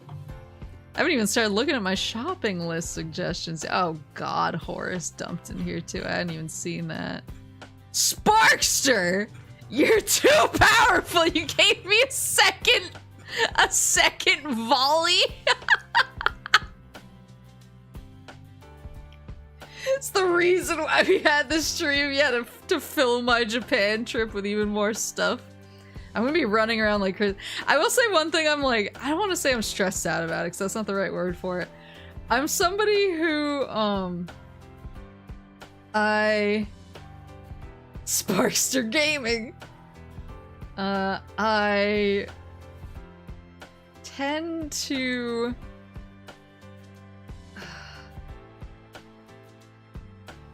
What's the word? Sometimes I like push myself really hard and then I suffer for it. Like, I'm like, oh, I'm fine. There's so much stuff I want to do. And then once I'm out of it, once I rest for 2 seconds, I get super ill. So I'm a little bit worried that I'm gonna overdo it and then be like, but as long as the doesn't happen while I'm in Japan, it's fine. I can be sick when I get back. Everyone at work is stressed though. They're all like, Maple. Somebody said to me today, because I was trying to set them up to make sure they had all the stuff that they needed when I'm gone. And they were like, ugh. I was like, I'm really stressed because I don't want this to fall on you guys. And they were like, no, you shouldn't be stressed. You've done your part. Like, go enjoy your time. Don't worry about us. And I was like, that's cool, but I'm still gonna worry. And then they were like, we'll be fine. And then they paused and they were like, that's a lie. We're not gonna be fine. But the fact that we're not gonna be fine is not your fault. You should enjoy your time without us. I was like, wow, thanks. I'll take everyone's energy. I'll do my best. I'll just have to be, I'll have to make sure that I'm keeping in touch with how my body is doing, how my physical is doing. Gonna sneak out with a cardboard cutout of Coyote. So apparently Hollow X has a collab right now at, what's it called? Raku Spa? I think it's a like sauna. It's kind of like an onsen sauna club. Like you can basically take baths there. You can sit in the sauna there. I think they have some workout machines, but it's not like a gym proper. It's supposed to be more like a vibe and detox place. And then they have a restaurant at each of the locations. And I guess their restaurant has a collab with Hollow X right now. And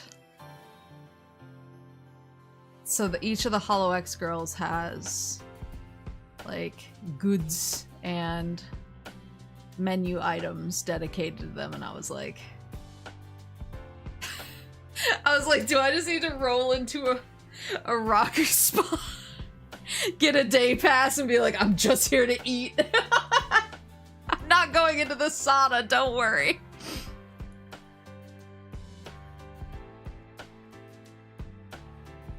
Don't worry. Alright, so these are some of the games. Shopping list of Sparkster Gaming bufanos for the Japan trip. Akumajo Special Boku Dracula. Is that like Kid Dracula? I think I've heard of that. Pac-Land. What is NY Yankees?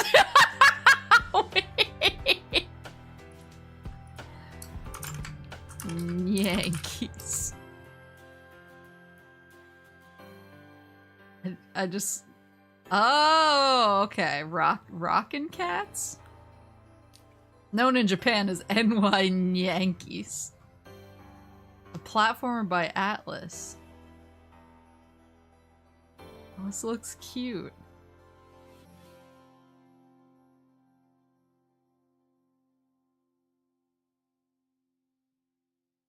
Let us know if you find the naked snake statue. I'm pretty sure I know where it is now that I've looked back through my old photos. I'm pretty sure I know where that was, so I can go find it again. Recreate my dancing picture with it. Splatterhouse, Pac-Land, DuckTales 2, Mighty Final Fight, Rockman 3, Sparkster, of course, Twinbee, Rainbow Bell Adventure. What is... Oh, wait. What is Yamaneko Bubsy no Daiboken? Is this just Bubsy?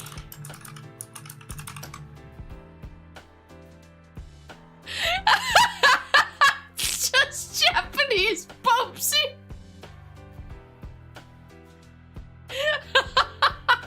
They dubbed the game, Maple.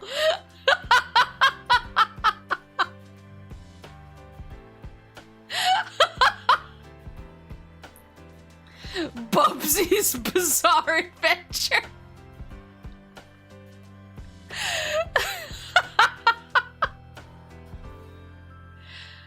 I've actually heard of Joreshiwa Nice Body. Are these... I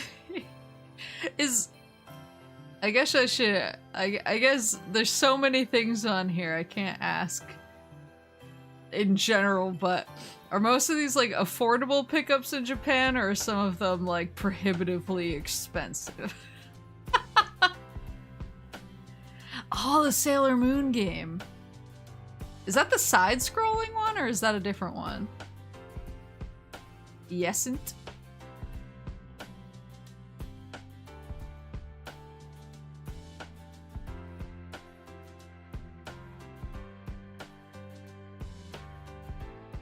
Personal favorite? Okay, wait.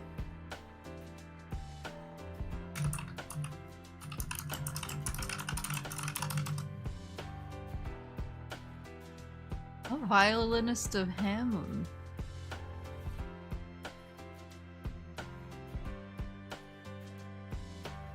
Ooh!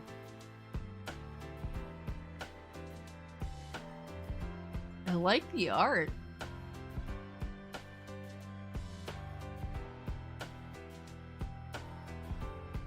Oh, the fighting game.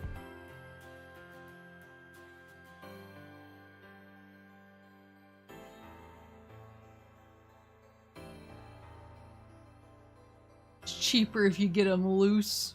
I was gonna say, yeah, the current state of the yen is doing me some favors. I did not plan this. It seems to be dropping specifically for me.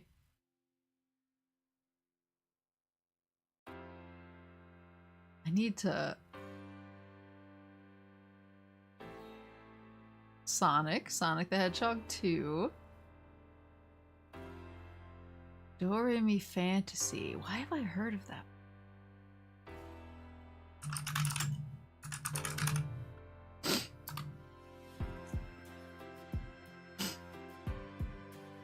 Oh! Hudson. Okay. Oh, it's cute! The trees have eyes! Chippendale wit. Do you mean Squirrel King? Sailor Moon beat 'em up on Super Famicom. It's pretty fun too. Yeah, that's the one that I've always seen people talk about. I completely forgot there was a fighting game. Puyo 2, respectable. Valis 3. Isn't that what that little girl in the Knuckles show was playing and couldn't put down? Strider. I actually tried playing the Xbox One, the like new Strider game. I tried playing it and I was not good. And I don't think I was playing it correctly is all I'm gonna say. I wasn't good and I didn't really play that much because I was like, this isn't my thing. But, oh, Panorama Cotton. Super Shinobi. The Super Shinobi, I'm sorry. I do have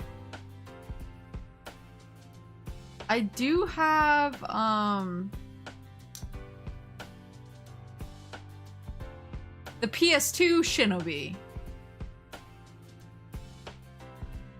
Strider's a good ass game. I don't know, I was struggling with the new one, but that might be a skill issue.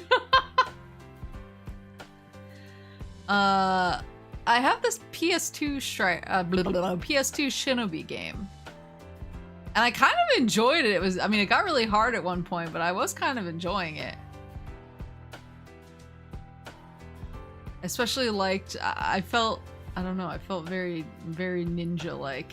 It had a good play feel. Is that a thing? Is that a thing people say? Rolling Thunder 2. I was gonna say, is that one of the games I played on the TurboGrafx Mini? Rolling Thunder? That was the one I liked, right?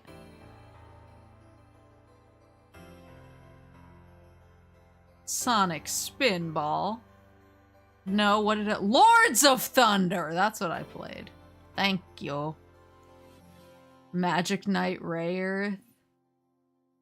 That's one that I always hear people bring up. Didn't they actually make an English version of the Magic Knight Rayearth game?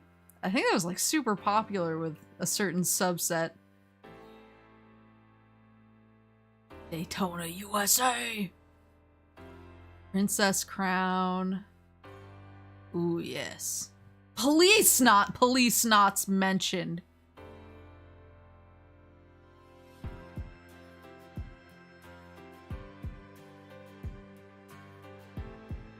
It's expensive as hell. It goes for $1,000 plus. Aye!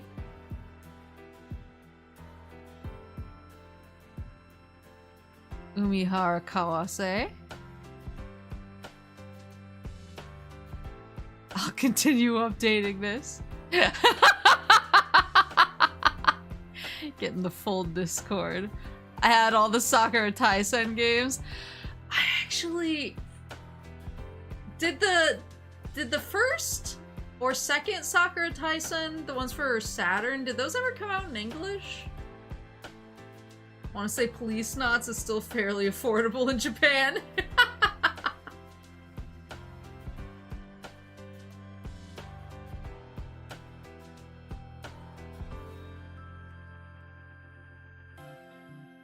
Only 5 and Shin came out in English. Okay. That's what I thought. I actually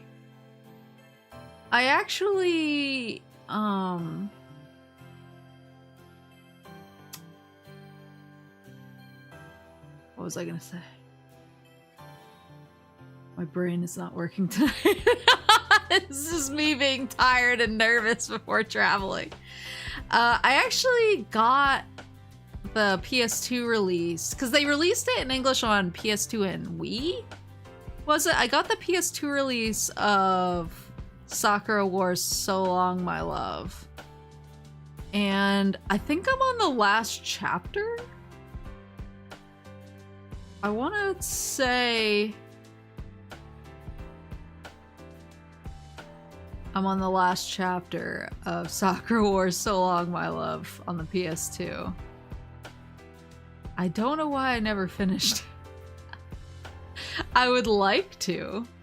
It was kind of cool how they at least the PS2 version, they had it split up so that they had a Japanese disc and an English disc. And whichever one you put in was the language that you had, the language that you were playing in. It's the most bizarre way to do it, but it was still kind of interesting. I should beat that game. I'm trying to remember who I wound up dating in that game.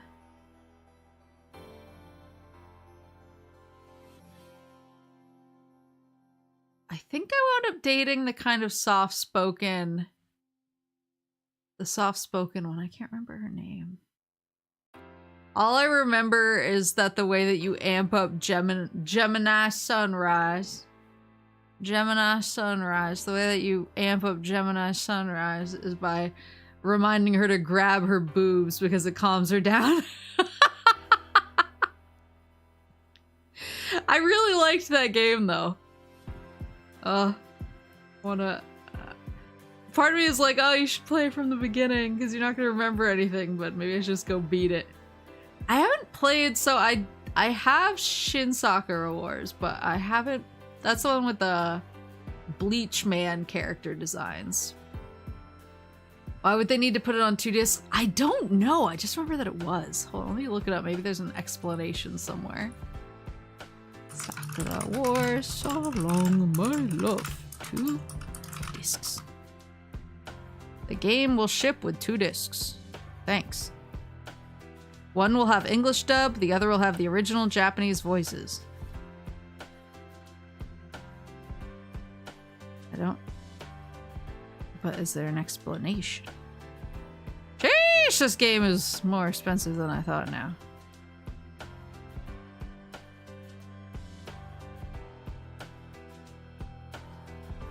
Yeah, in English, there's an English voice disc and a Japanese voice disc. Maybe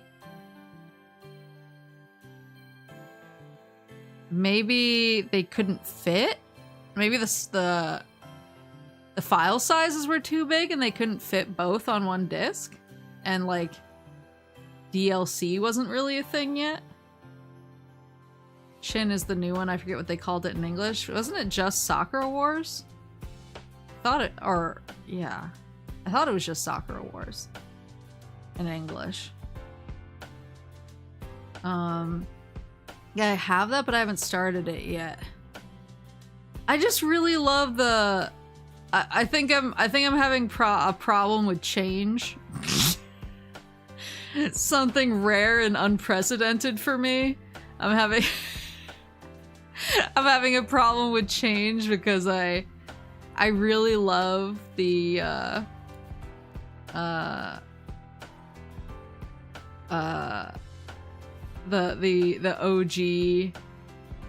character designer. What's his name? Fujishima? And so I'm like, oh, I wanna play the games with his designs because I love his designs so much, and the Bleach guy designs are fine, but they're not the other guy designs. So I've been dragging my feet on it a little bit. My theory is that the dub only happened for the Wii port, since Nintendo, I think, demanded games not use their Japanese track at the time. I'm not sure why we got the split release on PS2. I really think it was probably just not optimized well, and the voices probably made it too big for the disc. Wasn't that like kind of a late era PS2 game as well?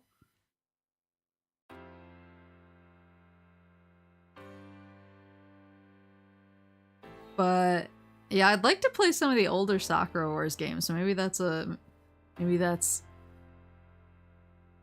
that may very well be on the list.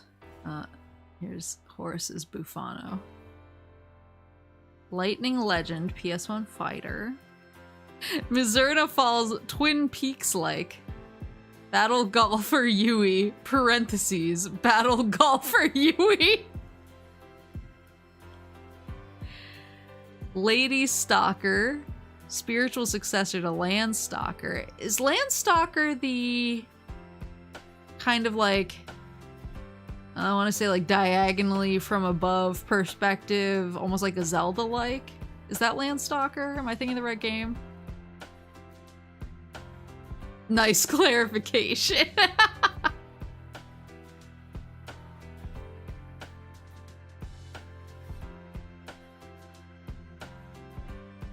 Isometric treasure hunter Genesis game. Yes. Okay, that is what I'm thinking of. Lady stalker. Are you stalking ladies instead of land? S. Code R. Dating racing game. Okay. Rabbit Rockman.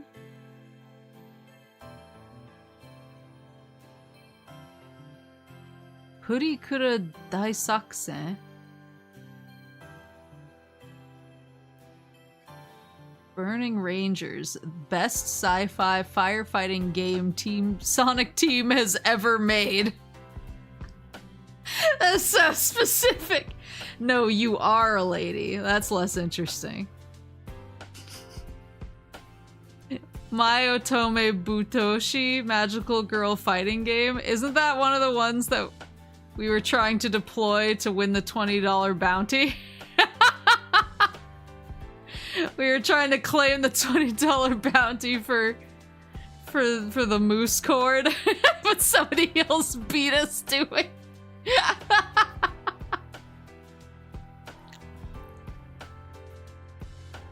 If you see a big pile of Sonic R's, I'll take one, and Sonic Jams. Multitude of PC Engine variants out there. PC Engine Core Graphics. I recommend getting this over the original PC Engine, mainly because the Core Graphics uses composite video. Oh, nice. Whereas the original uses RF output. If you plan on getting a PC Engine to only play the Hue cards, this is your best option. Play CD games, you would either need an interface unit with a CD-ROM 2 or Super CD-ROM 2. This one doesn't need the interface unit. You'll also need the correct system card for certain games. PC Engine Duo, the PC Engine most people would go for is the console and CD add-on are built in by default. Oh. Also has the system card built in as well, so you don't have to worry about buying the right system card to run CD games. CD games are also region-free. Analog Duo, most expensive of the bunch. Analog's take on PC Engine Duo. Functions like the original Duo with the added benefits of it having HDMI output, Bluetooth, region-free, lag-free, etc. Yeah, I was planning on picking up...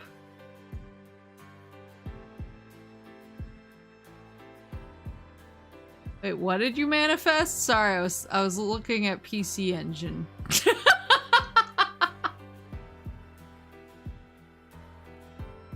Oh, my Otome Butoshi. Got it.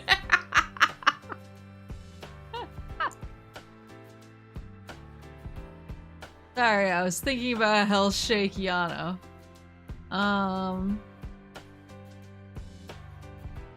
Yeah, I wanted to pick up... So I have a bunch of Japanese PS1 games. So I was thinking about getting a Japanese PS1. I think... Actually, I don't know if I can play them on my region unlocked PS2. Because I think that the way the region unlocking works is the disc I put in, it reads it as a PS2 game. And then when I do the flip top, it allows it to boot. I think I would need a separate freeloader disc to run it as run a PS1 game basically, and then flip the top.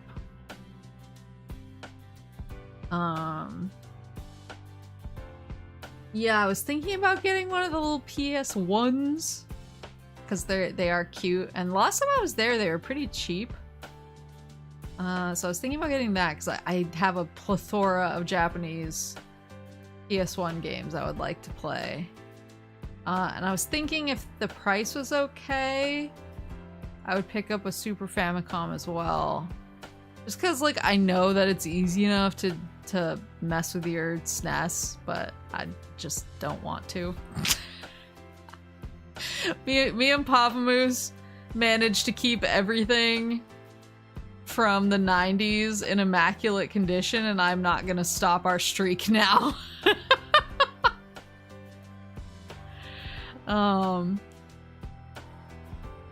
But a PC engine could be interesting. Valkyrie no Densetsu. That is on the TurboGrafx Mini, right? Pac-Land, let's go. Fantasy Zone. Bonk's Adventure. Bonk's Revenge. Bonk's Big Adventure. The adventure is big now. And Air Zonk. Shinobi. Dragon Spirit. Oh, Bomby Man. Batman. Yokai Dochuki. Our Alien Crush and Devil Crash cousins. Oh, City Hunter. Wow. Salamander.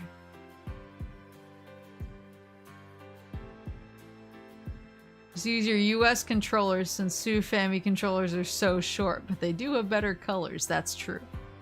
Both are pinball games. Ooh. Nintendo Switch. Gimmick Special Edition. Trip World DX. What are...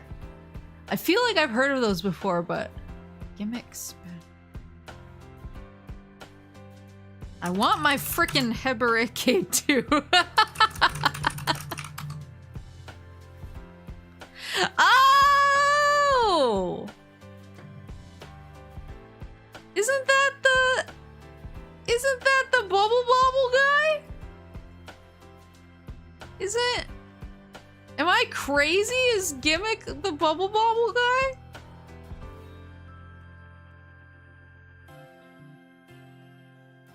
He looks like him. You're thinking of Bub. This looks like Bub's cousin.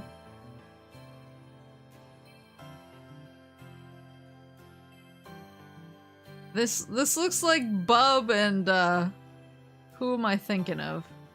With the big eyes.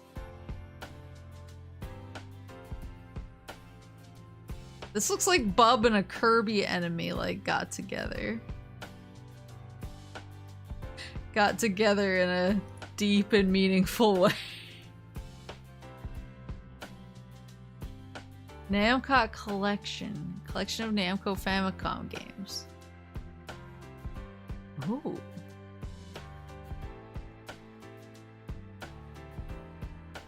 Trouble Witches. Euphoria the Saga 2. Hebereke. Assault Suit Lanos 2 Saturn Tribute. Isn't there a new Lanos game coming out or came out? I don't know.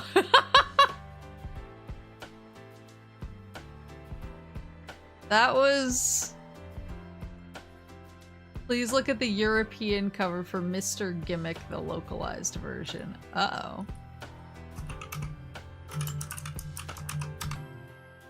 Oh, Christ.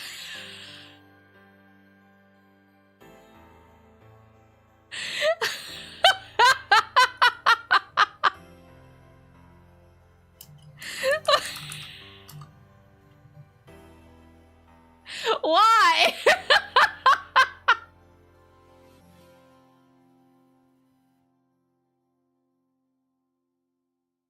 Came out last week. I think the Japanese version doesn't have the translation though. Gimmick is so cute in Japan. He's like 47 and balding in Europe. Yeah, wait, let me pull up so that the people at home can play along. I only knew about Lanos because at our old job, Boris was fairly notorious in the office for never shutting the fuck up about Assault Suit Lena.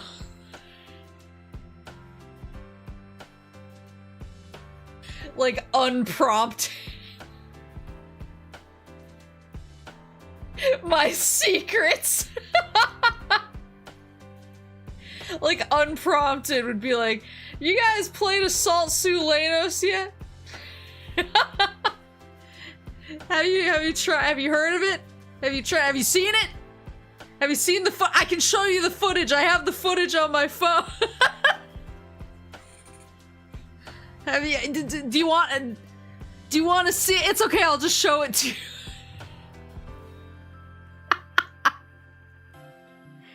I don't remember if it was the what version of the game you were standing so hard.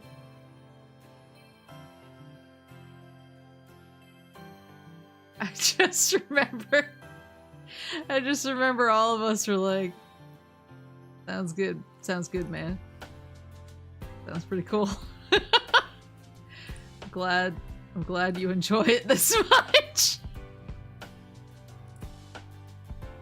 This was before the remake came out, but after it was announced. That sounds about right. You guys wanna check out Assault Suit Lena? You ever seen Assault Suit Lena? It's fine, I have.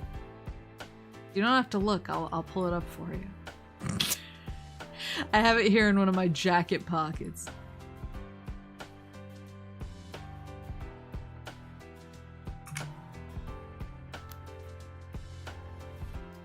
There's some early footage I got all fired up about. You can treat your excitement like a normal person like me and just sob in somebody's car. Let's see. There's a second phone in case you throw the first one in the garbage. So here's the Japanese version of Gimmick. Super cute. You see what I mean about like Bubble Bobble meets Kirby Enemy? At least I can see it. He's so cute. Assault Suit Lenos looking kinda different.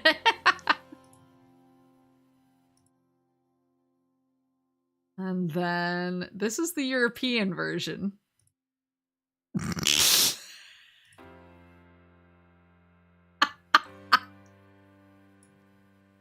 Why? Why does he look like that?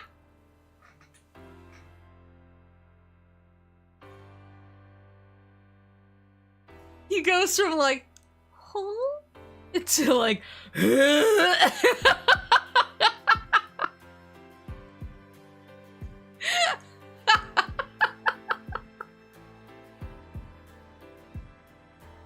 looks like he's screaming, oh god, oh shit, oh crumbs.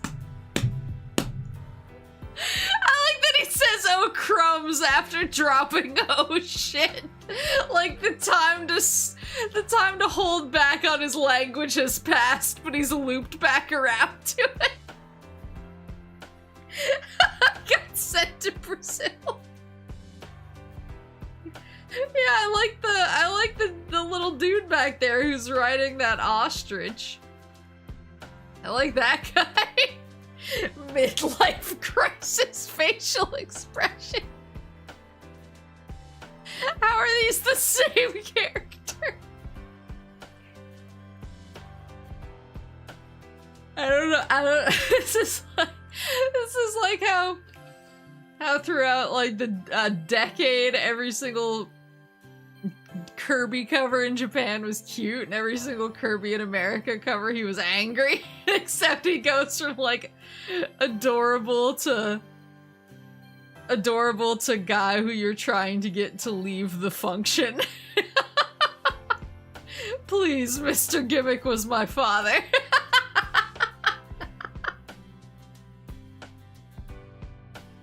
He's the guy who you and all of your friends are hanging out, and he just keeps telling you uncomfortable stories, and you're like, yeah, I think we should probably wrap it up for the night. Yeah, I'm getting pretty tired. We're all pretty tired. Yeah, Mr. Gimmick. Oh, you can head out. It's okay, we're wrapping. We'll all head out soon. Everyone's just trying to get him to leave so that everyone can hang out without Emily.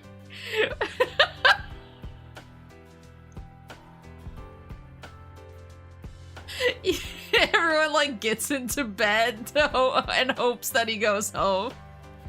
But he's like, I'll just check what you got in your fridge, don't worry. I'll help myself. I'll help myself and then I'll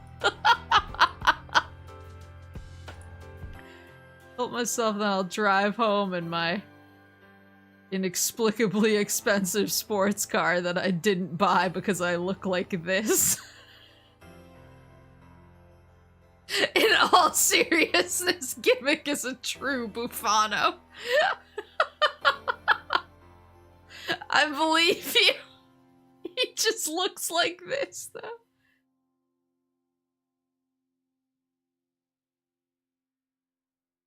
He's so cute.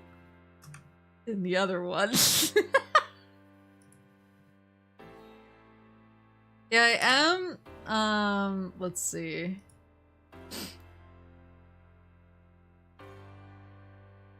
Oh, a Lest collection. Yeah, well, Horace was desperately trying to get everyone to look at Assault Suit Lanos footage, and everyone was like, that's cool, I don't care. I think I've definitely told the story before, but we were all heading to E3, like me and must have been like 3 of my coworkers were heading to E3. Or I don't think Horace was there. Was that the E3 where you overslept and we all thought you died? It might be, but it was a bunch of us were driving to the convention center in the morning, and it just happened that Nintendo had had their conference running on our drive-in. And I was watching it in the car. I was watching it in the car, and I was being kind of quiet because the coworker who I don't know why he offered to drive. He was a very anxious driver, which I get. I'm kind of the same way, but he's a very anxious driver, and so I was trying not to, you know, be too disruptive or crazy because I was in the passenger seat. I was trying to not be too disruptive or crazy and distract him because I didn't want to make him even more anxious driving or freak him out or make him jump or anything like that. So when you almost threw up in the car, probably because I was watching the Nintendo conference while in motion, which is a recipe for disaster. We're all driving. It's like me in the passenger seat, and there were 2 or 3 of my coworkers in the back seat, and then our poor anxious driver coworker who was driving us in, and everyone was kind of quiet because it was really early in the morning and people were sleepy. That must have been when Nintendo had theirs at like 8 a.m. or 9 a.m. or something. But that was the year that they announced Xenoblade X. And I was pretty calm and keeping it together until I saw a Nopon. And the second I saw a Nopon and I realized that I was looking at a new Xenoblade game, I just started sobbing uncontrollably. And I wasn't trying to be disruptive or scary. I was just so emotional and excited. But the driver totally freaked out and was like, "What's going on?" It was like, "Maple, are you okay?" I was like, "I'm fine, it's just Xenoblade."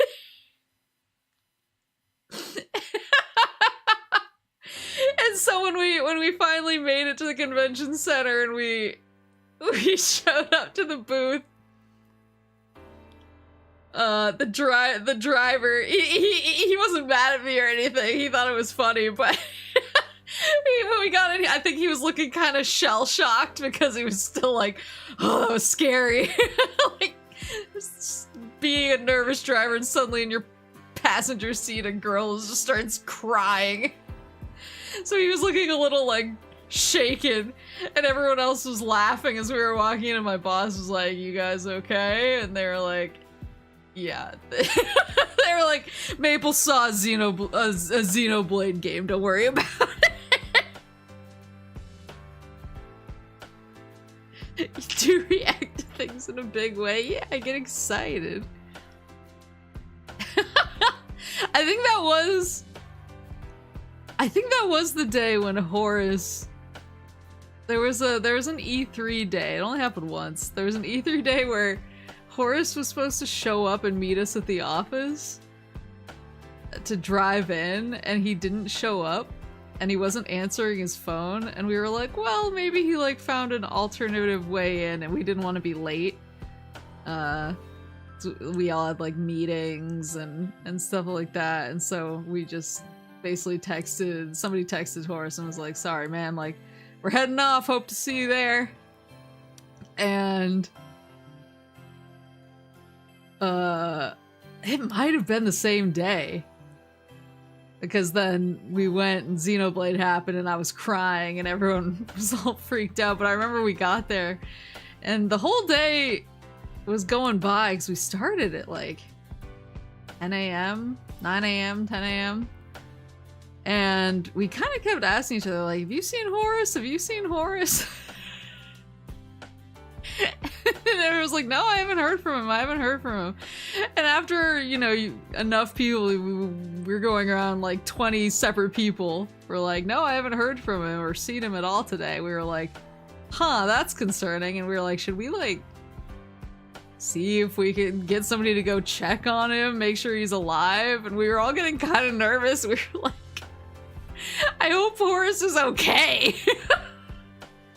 And then all of a sudden, it was pretty late, all of a sudden at like 1 p.m. or 2 p.m.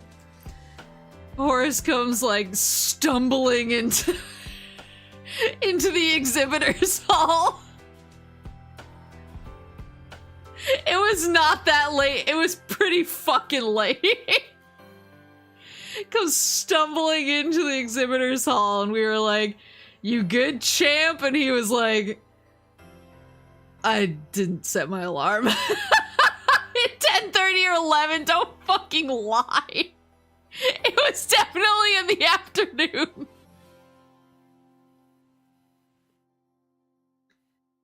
Oh my god.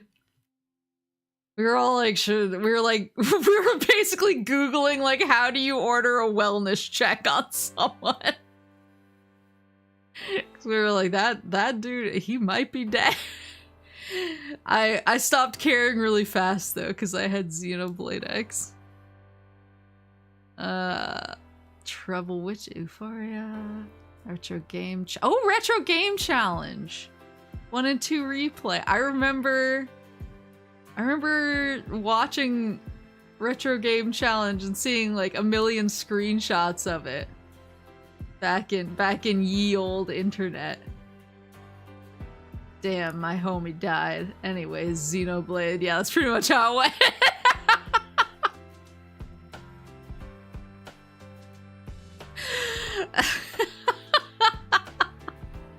I was so happy.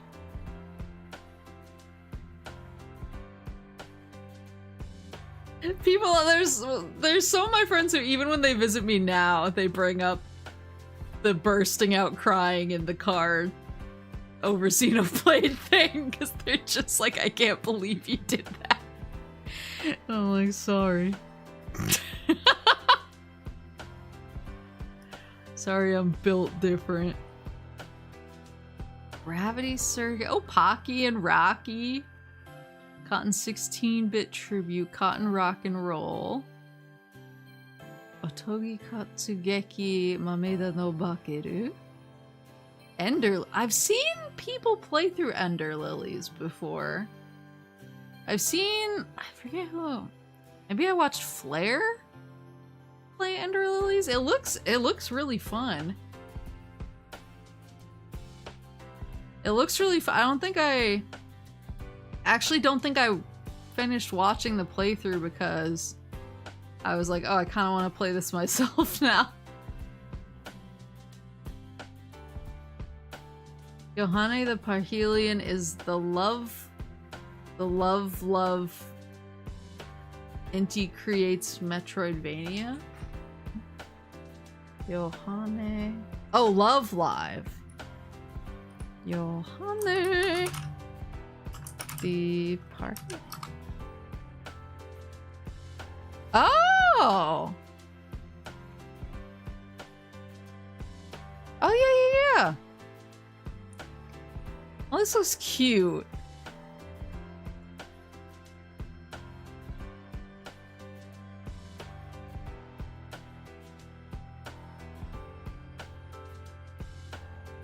The Love Live Metroidvania.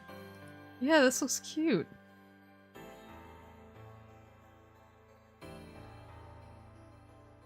I guess they showed an English version at PAX 2023, I guess? It looks cool.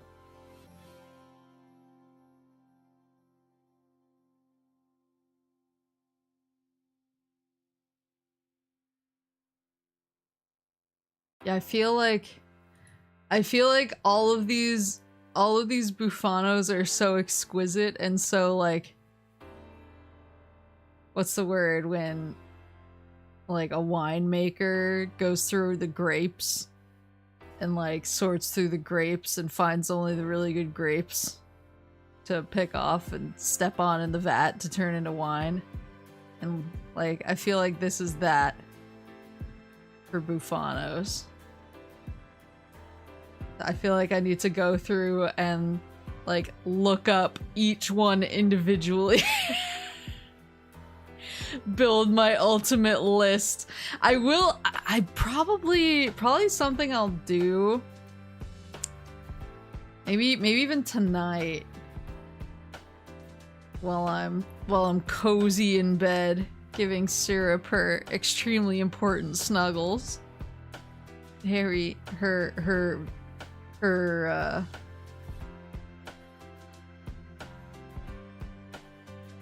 just trying to think of a way to make it VIP. Her VIP, her very important snuggles. Maybe I'll go through, because one thing I want to do is I want to price check everything ahead of time so that I don't get into a retro store and I find something and I'm like, is this a good price? And then my pocket Wi-Fi doesn't work or something. What I'll do is I'll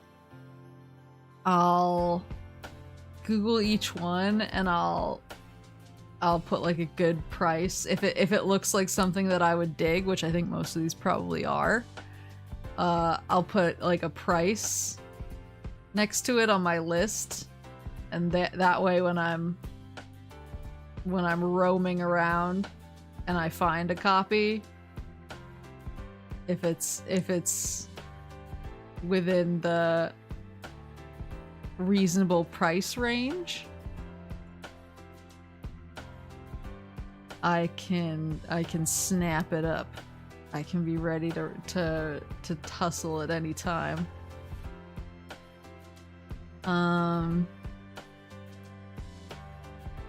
Just cause that's one thing that loose cart the better, yeah.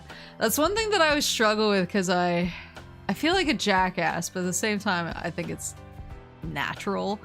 When I'm like at a retro store and I see something that I'm really interested in, but it's not something that I have been actively hunting for, sometimes I'll like pull out my phone.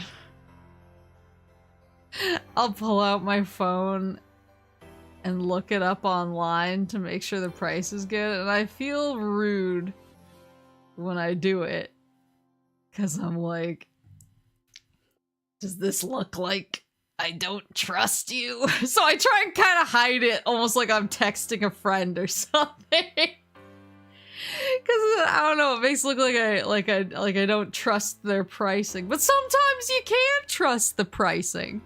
Sometimes they're trying take you for all you're worth, and you gotta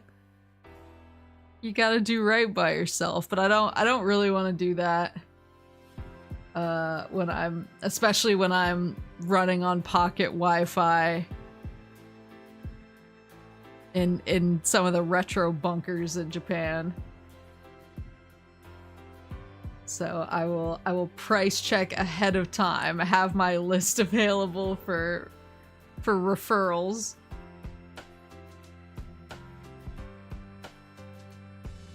But I'm super excited. Yeah, I definitely need to go to the Coruscant Shrine in Super Potato.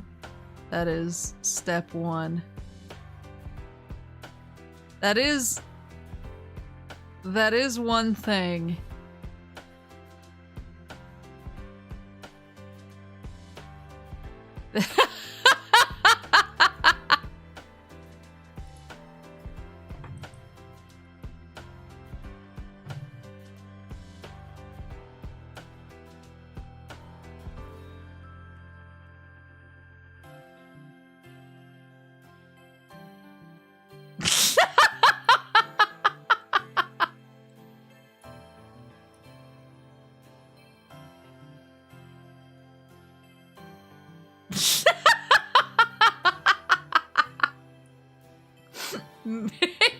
Soon to be me at Sonic Carnival.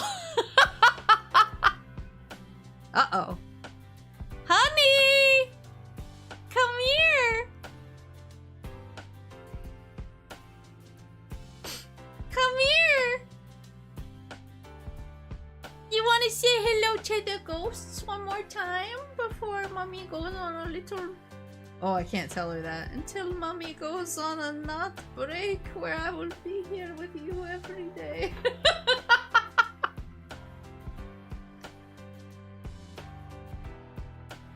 Mommy, everyone say this. Everyone say Mommy not go anywhere. Especially for 2 weeks out of country. Everyone say this. Super normal to pull out your phone out of nowhere while shopping. I do it all the time. Yeah, I know, I just always feel bad. I'm always like, oh, what if they're like, this bitch? But it's gonna be syrup when I'm gone. Oh, my baby. Yes, no, this list is super helpful. I'm going to go through, research each one, and put prices so that I can snap them if needed. So I'm gonna be in Akiba for a little while, but then I'm also gonna be going to Nipponbashi in Osaka, which is kind of Osaka's electric town. So, and I've actually had better luck in Nipponbashi than I have in Akiba as far as retro stuff. I don't know if it's just because less people know about it, and so it's less picked over by more like casual shoppers. Less gaijin going to Osaka, I guess. I've tended to have better luck there, so I'm hoping that remains true. That I can still find some good stuff. But I definitely want to find the snake statue in Akiba again.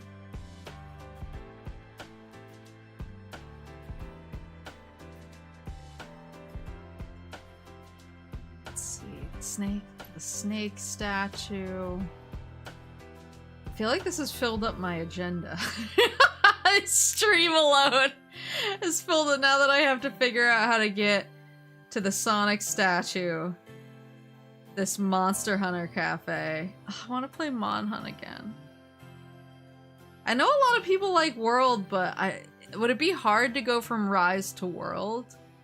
Like, would it feel like, I don't know, super different? Good night, Nick. It's a little less tourist friendly. Yeah, that's what I like about it.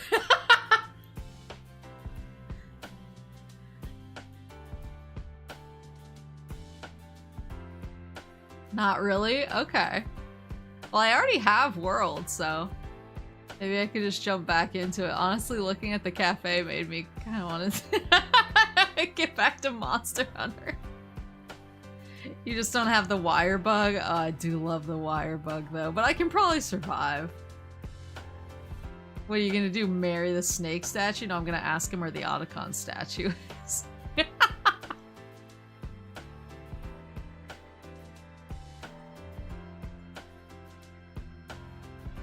Will you be keeping a Nihongo Jozu counter? I don't expect to get any of those. In fact, I've been trying to study for the last week. Also no dog. That might be an actual game changer. I rely a lot on my palicos and my doggies to help me out.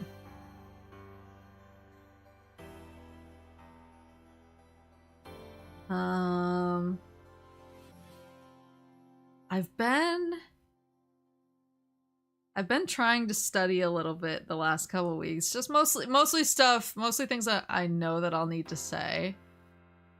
Like honestly, most things that I need to say are already ingrained in my brain pretty well, but just, you know, stuff like obviously I knew the word for reservation, but I went and I was like brushing up on kanji and stuff just in case I have to read anything to do with any of my reservations. Just stuff like that, like trying to make sure that I'm good. That I'm not gonna be an embarrassment. I also I tend to kind of I feel like I dress somewhere between like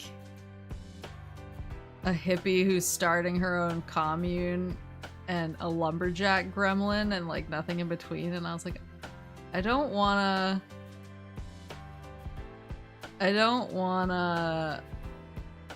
be, what's the word? I want to look nice in Japan, you know? When I'm buying Korone goods, I want to represent my Oshi well. I want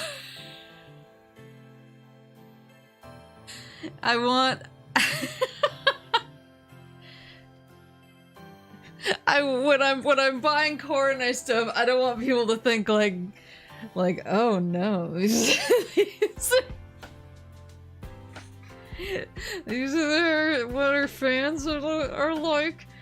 You're gonna buy outfits in Japan? No, so that was like part of what I was doing yesterday, is I was like, I need clothes that, cause like I don't really need to get dressed up for work that much. It's not really like the type of work that I do. Sometimes if I'm meeting a client, I'll have to get dressed up, but I have like 1 or 2 nice outfits that I wear for those occasions, and then everything else is a little bit, I don't want to say schlubby. It's not like schlubby, but it's like a little bit like I don't care, which I don't. But I was like, I at least need to go to just dress as Korone the whole time you're in Japan. I was like, I need to go to, you know, a clothing store and buy, you know, some nice summery dresses that I can wear around and not feel like a little goblin woman. And so I picked up some of those so that I can represent my wife well when I'm buying her merch. So I'm excited to try my new stuff, be the Goblin Queen. Well, like, okay, so hold on. I have opinions. Because I tend to just wear what's comfortable. And that's kind of the problem too, like, at work I don't like wearing makeup because it makes my face itchy. And I have sensitive skin, and I'm like, my skin is mostly fine, and if I wear makeup, it's just going to make my skin worse, and I would rather maintain my skin looking good for as long as I can and not... Oops.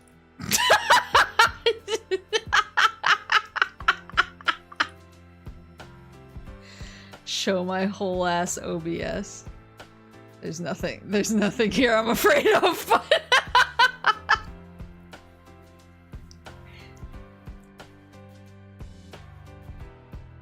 Don't maple me! There's nothing wrong with it.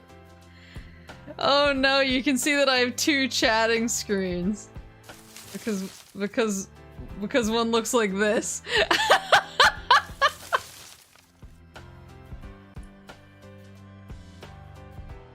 What happened? I was trying to open up Paint, and instead I opened up OBS.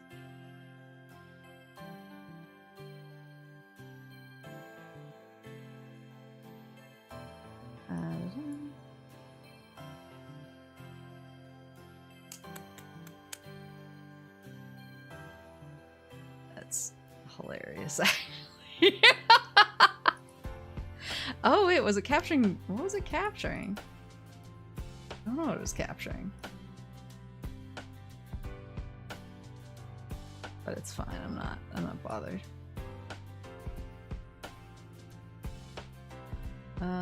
Do you have your meds packed? Why are you asking now at this particular time? Yes, I do. Don't worry. But like, I don't know, I'm very like particular. So yeah, I don't like wearing makeup because it makes my face itchy, and I'm like, I'd rather my skin look like nice for as long as possible instead of looking nice for a little while and then looking so much like shit that I have to wear makeup. So like, I just look like little elf ears. I don't tend to wear makeup, but I was like, maybe I'll wear makeup for this trip so I can look nice in case I accidentally walk by my Oshi. Cause you never know, you know? Like, they walk amongst us. And I'm scared. I'm scared, and I don't wanna... I want her to love me. But I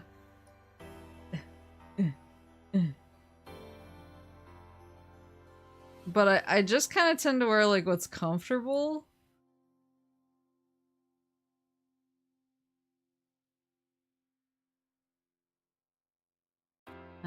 Let's see. Yo, amongst us?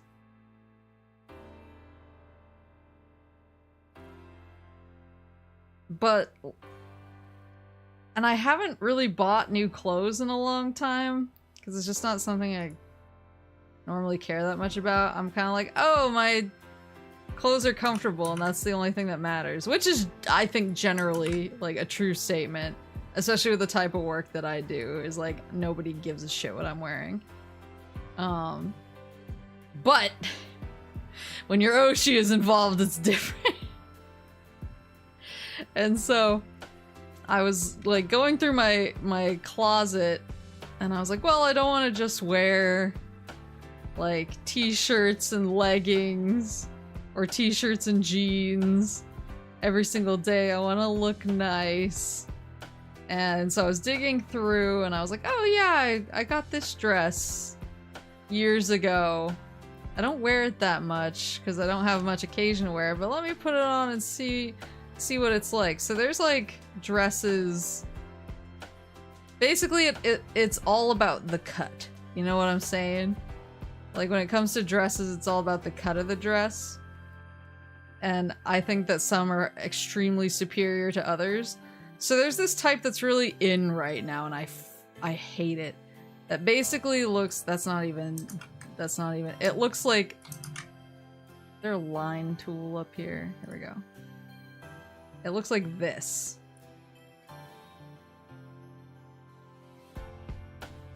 Like, this is the cut of the dress. It's just straight. And it's super popular. I forgot how I even, like, came into that. I don't remember if I needed it for, like, an event or something.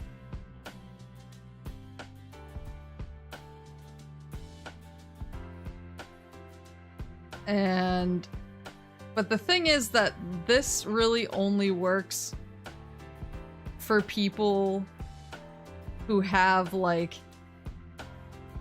a body that is roughly this shape. So if you have any other shape on your body, it's gonna wind up looking crazy. And especially, like, if one has what the kids call the bazongas. Like,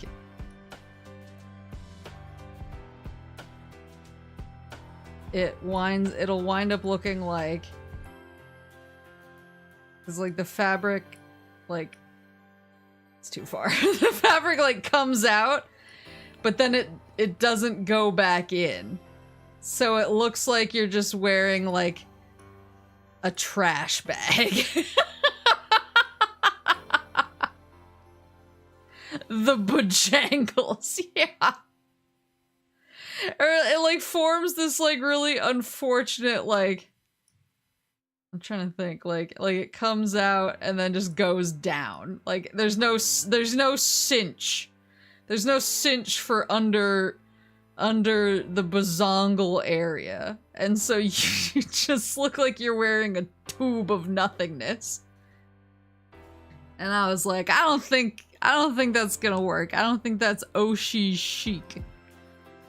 For its hip to look like a homeless person. I love how she's T-posing. That's how I exist. I do it to assert dominance. Show my dominant memes. And the granny nighty cut. Exactly! Yeah! Yeah, that's totally what it is. It's like, when they're designing it, they're like, oh, well, this will go perfectly. It'll just be straight down and really cut a nice shape. And then it's on you and you're just like, I'm a trash bag. Wearing a trash bag. My preferred cuts, and I was actually able to find some of these at, like, good prices. And there were a lot of sales happening for some reason. I was like, is it Golden Week in America? Because look at all of these sales.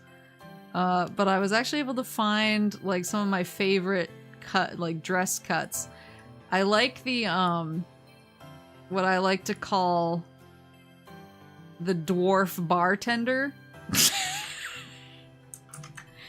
Like, where there's, like, kind of a top. It's like a little, you know, V-neck, but then the middle of it, like, cinches to your waist, but then the bottom flares out again. What I like to call the dwarf bartender. Because it looks like I should be, like, serving you up a frothy, cold ale in the tavern.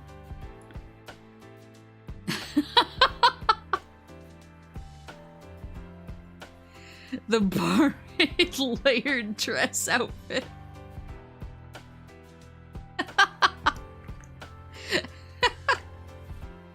Yeah, it's the dwarf bartender dress. That's like one of my favorite cuts because it accounts for everything. It accounts for, like, bazonga existence or non-existence. It looks good on both types of people. It's, like, nice and, like, fitting to your form. It's not the trash bag look. You don't look like you're about to drown in your clothes.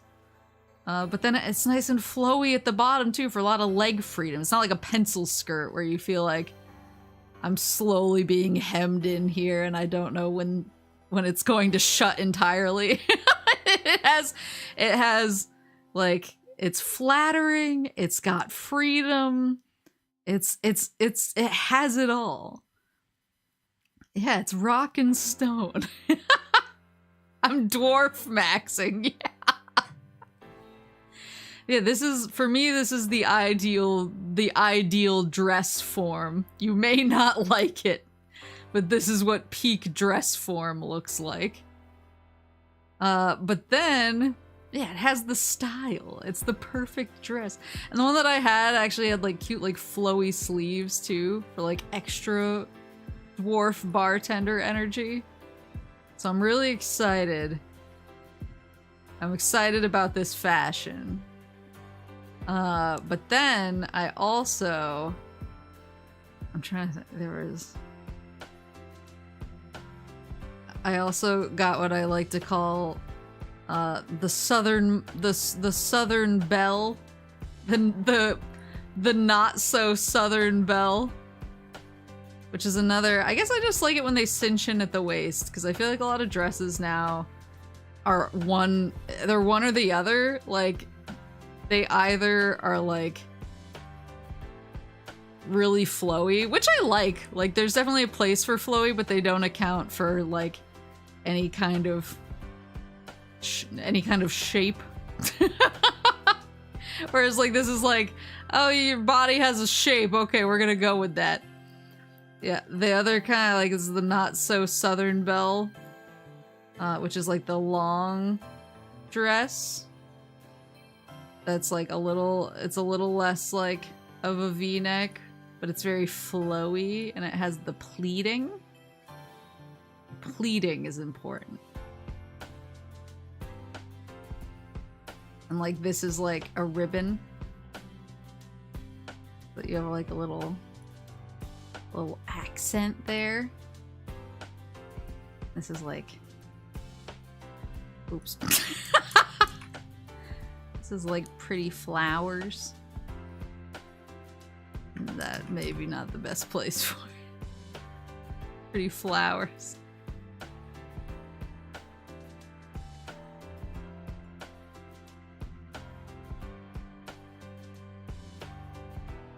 Yeah, like it's... You need a Letterman jacket with that dress, like a varsity jacket? That's probably true. We love pleating. Is it comfortable to walk all day in? Yeah, so that's the joy of like these two dresses, is they have like the freedom where you need it, and the like flattering to your shape where you need it. Whereas like I find with these dresses, they're like not flattering to your shape, but then sometimes they're not wide enough at the bottom either, because on account of the straight rectangle shape, like it's like it's too big. It's too big in certain areas and not big enough in other areas. Because it's just like, it's just a tube of fabric. This lady looks like, I don't know what she should have.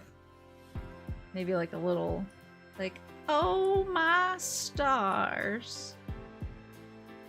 Oh my stars. Look at this fan with fake fur on it that I have.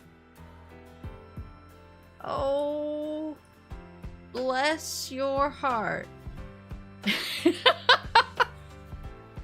The knee joint cannot bend. I like that it looks like she's accepting the cold brew from the dwarf bartender.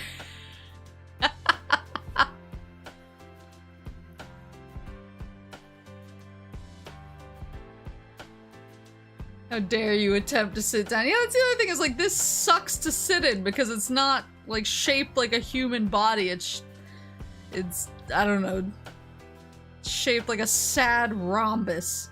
And like these are actually shaped like people's bodies might be shaped. And so when you sit, it like moves with you. This fights you every step of the way. And I hate it.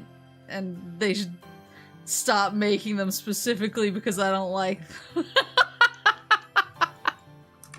Because it's all for me!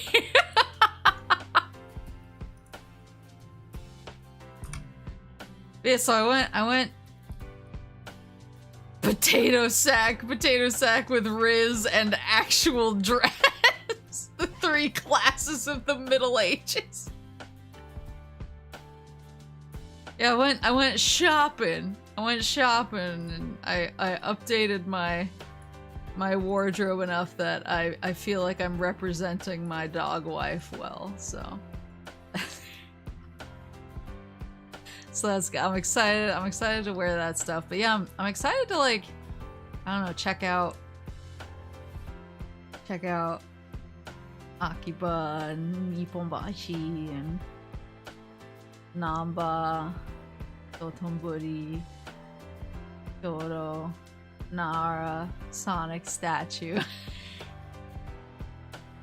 Kirby Cafe in disguise.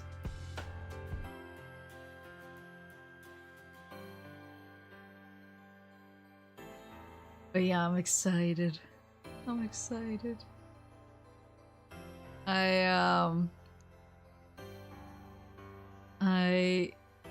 was I gonna say? Oh, that's what I wanted to ask. So I'm obviously gonna have pocket Wi-Fi. I'm probably gonna be, for the most part, running around like a crazy person. But I'll post like pictures and stuff in my channel that I set up in Discord. I set up Moose's Japan trip channel. And I noticed when I was setting up the channel that there's a option in Discord now where you can, when you make a channel and it's like, what kind of channel do you want this to be? You can have it be a forum, which is basically, it functions like a forum. You post topics and then you can like post in the topic and people can respond to posts and also post in the topic. It's basically, it's like a more organized threads. I don't know if like, if other servers are using that for anything in particular. I just didn't know. A category with everything condensed, yeah. I didn't know whether it would be easier to follow along with if I'm just writing and spamming stuff into the Moose's Japan trip channel, or if it would be easier if I made a forum and like made a topic every time I was at a new location so that it will kind of categorize the photos for different locations. I don't know.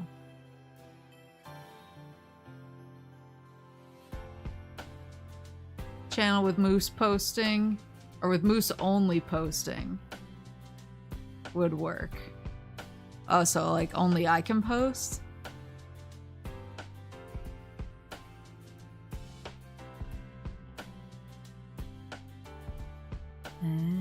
Because I'm like down for it. I just want to share the fun stuff that happens. I want to share my Kabibaga. My Kabibaga. That makes sense. Yeah, I just didn't know what was like the best way. Yeah, I can. Hold on. How would I? Because I want the shopping list one to stay open so that people can post stuff that they think I'd like in there.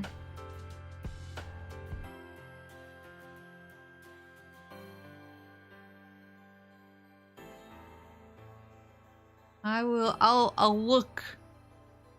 look into it and I'll see if there's a good, maybe I'll do a test tonight with some syrup photos and see how it feels, and I'll delete it if I don't like it.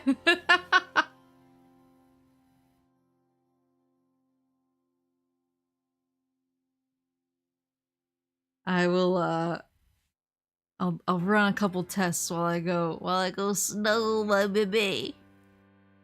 Where are you? But she's being grumpy. But yeah. Well, with that, I probably should go to bed. I should probably actually do a couple of things before I go to bed. But I'll mess around with the channel and see if like a forum would be good, or if just a like random me posting channel would be good. I'll experiment. But yeah, thank you guys for coming. Thank you for the pictures of the merch. It makes me really happy. Like I said, it makes me really happy that people are enjoying it and enjoy the notes. I'm so happy. But I'm excited for my trip. I will take lots of pictures. I'll do lots of game related eating and tourism. And I'll keep you guys updated as my trip goes, and I'll be back in 2 weeks. Well, 2 weeks after I leave. So I'll be gone for 2 weeks, but then I'll be back, and we can get back to gaming and having fun. I'll probably do some like trip streams before that to be like, look at all the stuff I did. Thank you so much for coming. Thank you for everything. I will see you guys soon. I'll keep you updated. And see you in a couple weeks.